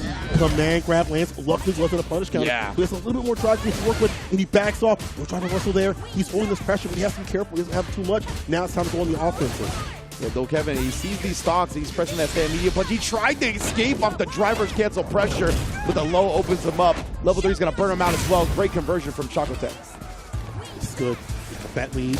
There's some stocks. No chase down. He doesn't look at that drive rush. I don't know if her distance isn't enough. It looks like he's committing to the crouch fierce, so I think he's just like, I probably won't recover it. Whoa!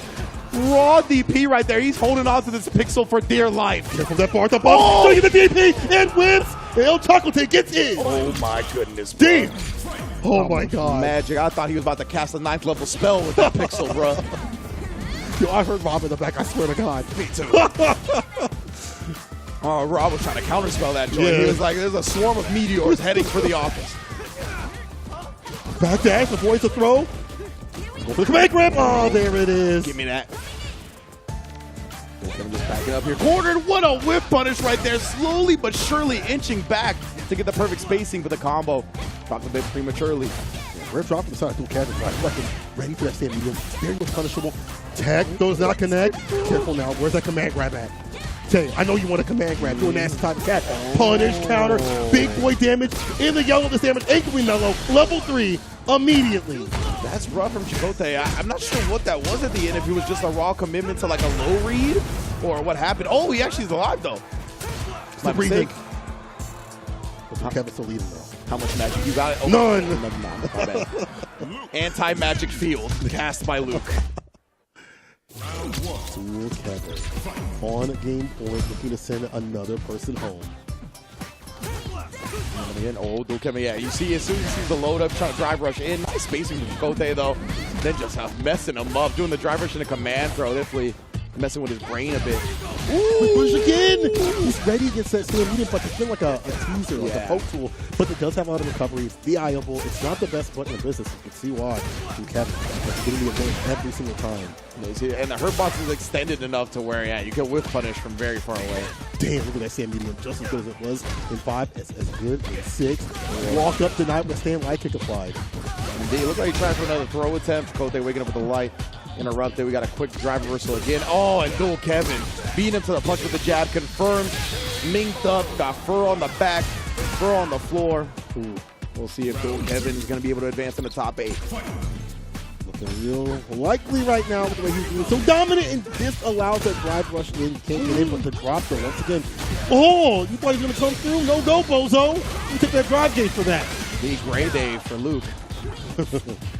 Go blue. That means you can get in and get real nasty. Hella plus now. Pacheco gets hella nasty. Immediate drive impact, though. Maybe they don't have to deal with like level 1 possibly. True, I get it. Yeah, Chakotay, maybe he could have milked that a little bit longer before getting the stun, but nonetheless, this is a big advantage for him. And when it plays out like this, he'll be more than happy with spinning the way he did. Listen, Dual Kevin on his stream was talking to Tay. He's like, you should do this one. You should do this. Oh. Were you right to do that, my guy? Were you right to do that, my guy? The command grab, he's in. This is the mind game. Does he know the counterplay to what he told Dual Kevin? Ooh, we shall see. That's important. If you give advice to a fellow player, you better have the counterplay for that advice. Exactly.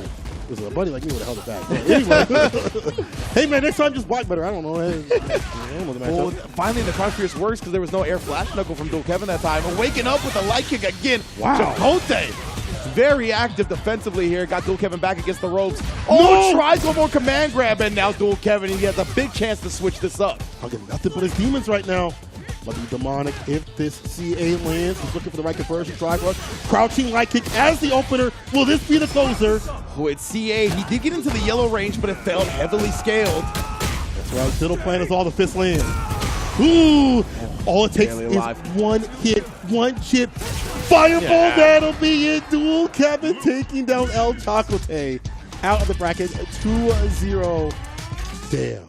Yeah, I honestly don't know if the one sandblast could have been blocked and he would have lived. I don't know. I don't blame Chakotay for trying to do something right there at the end because it was too close to call, and you had to try to avoid that chip. Great stuff from Dual Kevin, just closing it out in a disciplined way. No magic out here, just the reality. For real. Crouching medium punch. Pragmatism. That is this great play, though. I mean, like, beyond, obviously, the memes and stuff like that, look at how aggressive Dual Kevin is and staying on El Chakotay as much as possible and making good innate reads. They play each other. I'm sure they run into each other in ranked and things like that. They played over in the finals, and I'm sure there's data that they both could assess. And like I said before, Dual Kevin knows this matchup. He was like, yeah, you should do this, this, and this. When he's talking to Tay because Tay went and lost to a Luke. So he understands how to fight this character. He understood not to fall to certain things. He understands where to land that against a stand medium punch. And look at how much that leads to corner carry, damage, and things like that. He was able to stay solid even when in burnout. Yeah, and that's the thing. Dual Kevin, I just feel like I really have been loving the way he's been playing in Street Fighter 6. He has a lot of cool, innovative ideas with the way he uses different mechanics. He was one of the first players I really see abusing offensive drive reversals where people would get their block strings going when they're cornered, and he would just drive reversal, knock them down. Lots of cool innovations from him. So I love the way he's been playing. You can see just the sand blast, smooth out that brain, baby. Give me that dub. And that smooths out our top 8 loser side. Hamad, Joe Rogan, Shen, Chang, and then Dual Kevin. Lots of great action for tomorrow. But lots of great action coming up. The LCQ, bro, is going to be super stacked. Listen, the Capcom Cup 10 is almost here, people. As we said before, it's a last chance qualifier. It's currently open for registration, so go over there right now. CapcomProTour.com for more information on how to sign up, register, and win $1 million. Look at that. 16th to the 18th, a lot of days to play for that LCQ spot. It's going to be super stacked. You know, all the players from all across the globe are coming through. LCQs for these major tournaments are often as good as the major tournament itself. So you're not going to want to miss the LCQ, obviously followed up by Capcom Cup. You're not going to want to miss these Storm collectibles, these action figures that have partnered with Street Fighter 6 to bring you some of the cleanest and highest quality figurines you can collect today. Beautiful stuff. You can check out the Street Fighter figures on their website, and you get a preview of all of them in this thumbnail. High quality things all day, every day. Time to unwrap some things, but only after the break. After this break, we have Chipotle Unwrapped coming right at all of you to go over what went and occurred in this mid-best tournament.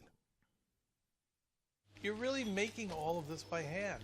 Oh yeah. The avocados are hand mashed, the chips are hand tossed, and everything is made fresh. You make it fresh every day. Yes, every day. The Chipotle way is we make it fresh every day.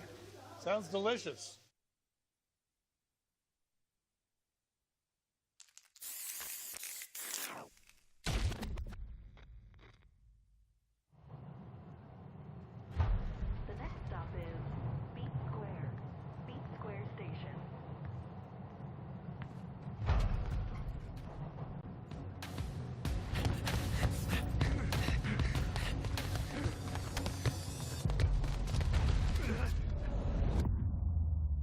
Bring it on.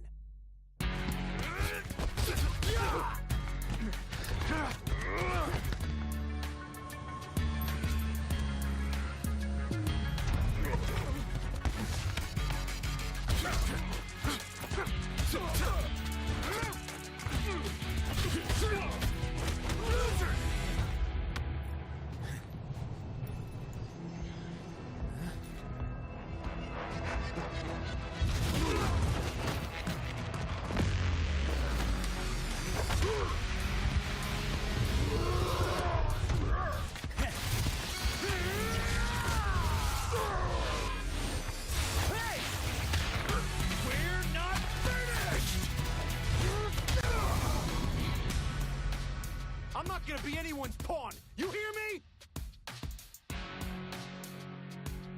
Show up again and I'll punch a hole through you.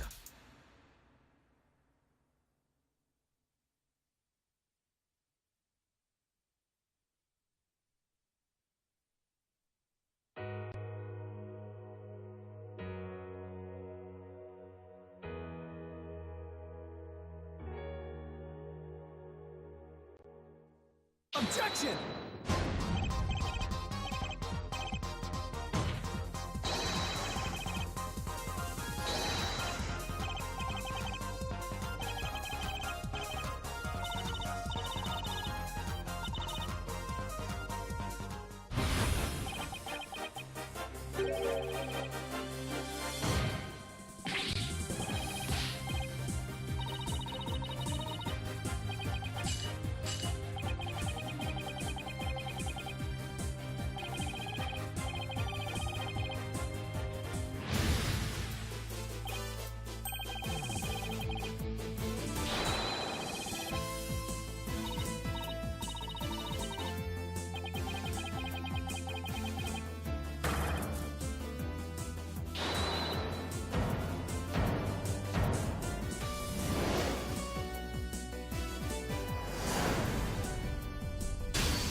work, go berserk.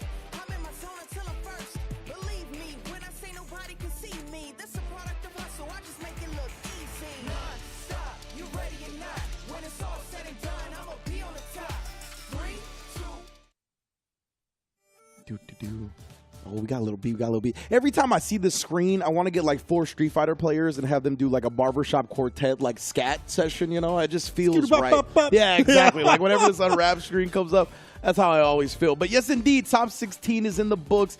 Thank goodness for Chipotle because I have been starving. So luckily they have came through, hooked us up with the chips and queso once again as we get into a beautiful top 16 from Midwest today, right? We saw a lot of the top players show out, show up, but a lot of the fan favorites, they fell short. But that's just a testament to how strong this scene is growing. 100%. I mean, it's good to see those shakeups. You want to see those shakeups. Yeah. You don't want to see the same cats up winning all the time. Like we don't want to see Rob TV coming through. Oh, he's in the back right now working. But, you know, Jack is still the top spot. You know, he is up there in that winner's side of things. But Dual Kevin being taken down by Zack in the Box, even though he's qualified, is a really good sign for the scene. Usually it's Dual Kevin that takes the victory. When you're talking about other players, you know, Riddles was making a pretty damn big run throughout this bracket, despite being, you know, dominated by Hamad at the very end. But again, these shakeups are very important. Shouts to Canada for also coming through in this bracket as well. Sayff out here in the winner's side. So between Zack in the Box, Sayff, that's Luke versus Ken, or JP versus Ken, depending on what he wants to choose. Then, of course, Moise's own Jack versus Zhen. That's going to be Jury versus DJ. That's going to be a slobber knocker to say the least, right? Both of these guys, Capcom Cup veterans, CPT veterans. So because of that, like Jack, maybe Jack hasn't made Capcom Cup, I'm not sure, but he's definitely been in a lot of high-profile scenarios, right? Obviously, Jen looking to go back-to-back, wants to make another appearance there as well.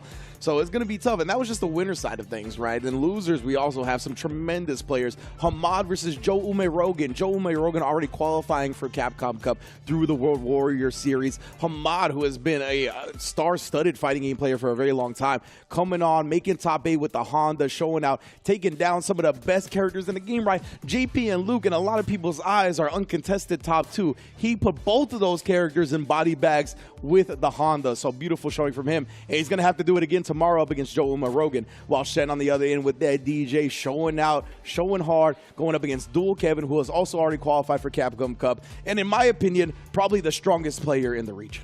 Yeah, you know, already qualifying for your region must show you in terms of how strong you are. But, you know, Dual Kevin, though, you know, also being very powerful out here. But I would say in terms of who has been making the most moves lately, if I had to pick one in terms of like current results, it would be Joe Ume Rogan. It would be Joe. It would be Joe. Only because in terms of TNS wins, TNS top 8s, Casa top 8s, and things like that. Consistencies at tournaments recently, I would say I'd have to give it to Joe. I respect Kevin, not that far behind. But it's being on the day is the most important part, right? You could be dominant in all these other tournaments and then not make it. We've seen it happen at many World Warriors, many CPT online qualifiers. It's happened. That's one of the best parts about like competition, right? Is that any given Sunday aspect of it. We could have your favorites. You could have the person that wins a lot of the time, but it's all about how they perform on that day. We were talking even before the cameras went live, right? We were like Dual Kevin versus Zack in the Box. Zack in the Box, a landmine, very strong player, but going into it on paper, you're going to favor Dual Kevin. Right. Look at that. Zack in the Box was like, nah, son. It's not about what's on paper. It's me. It's about how we play in the game during the day. So I love it. Good stuff to Zack in the Box making that winner side stuff, and we still see Dual Kevin as well in that loser side. So it's going to be a fun day tomorrow. I'm very excited for what's about to happen tomorrow. I'm very excited to see the upsets. I'm very excited to see who gets that victory. I'm very excited to see who takes down these ruiners out here. Dual Kevin, Joe Ume Rogan, you've already qualified. Why are you even here? But you know what? Get that guap on the dock. That's A-okay. Get that money. You're fighting for that too as well. And again, if you can't beat them here, how can you beat them later? So it's fine. This is our bracket. Zack in the Box, Sayff as our first match. Jack and Zhen after that. But what's in loser side, my friend? Indeed. Dual Kevin and Shen and Joe Ume Rogan versus Hamad. Just titans from top to bottom here. Players looking to really put people on notice. Zack in the Box and Sayff. One of them are going to be in winners finals against two heavy hitters, Jack and Zhen. We'll see who makes it out in that side. And losers always filled with the Sharks. No safety nets down there. You can't lose another set. Back against the wall. We're truly going to see their highest potential unleashed. Dual Kevin and Shen, Joe Ume Rogan and Hamad. Beautiful stuff. This is our final online CBT qualifier. I can't believe I'm saying that after 8+ long months, maybe more, maybe less. I don't know time, but I do know that's been not a lot of time to grind when it comes to this game. We're almost down to solidifying our final seats. We only have one for this, and that's LCQ, but this is a final online one. People keep it locked and loaded because tomorrow it's going to be absolute heat, absolute fantastic fights all the way through. I'm going to keep my bias in check, but yo, I'm gonna let you rock. Do your thing. Do your thing. I'll be here trying to keep my bias in check. You do your thing. Until tomorrow, y'all. Be good to yourselves and be good to each other. It's gonna be a fun one. Peace.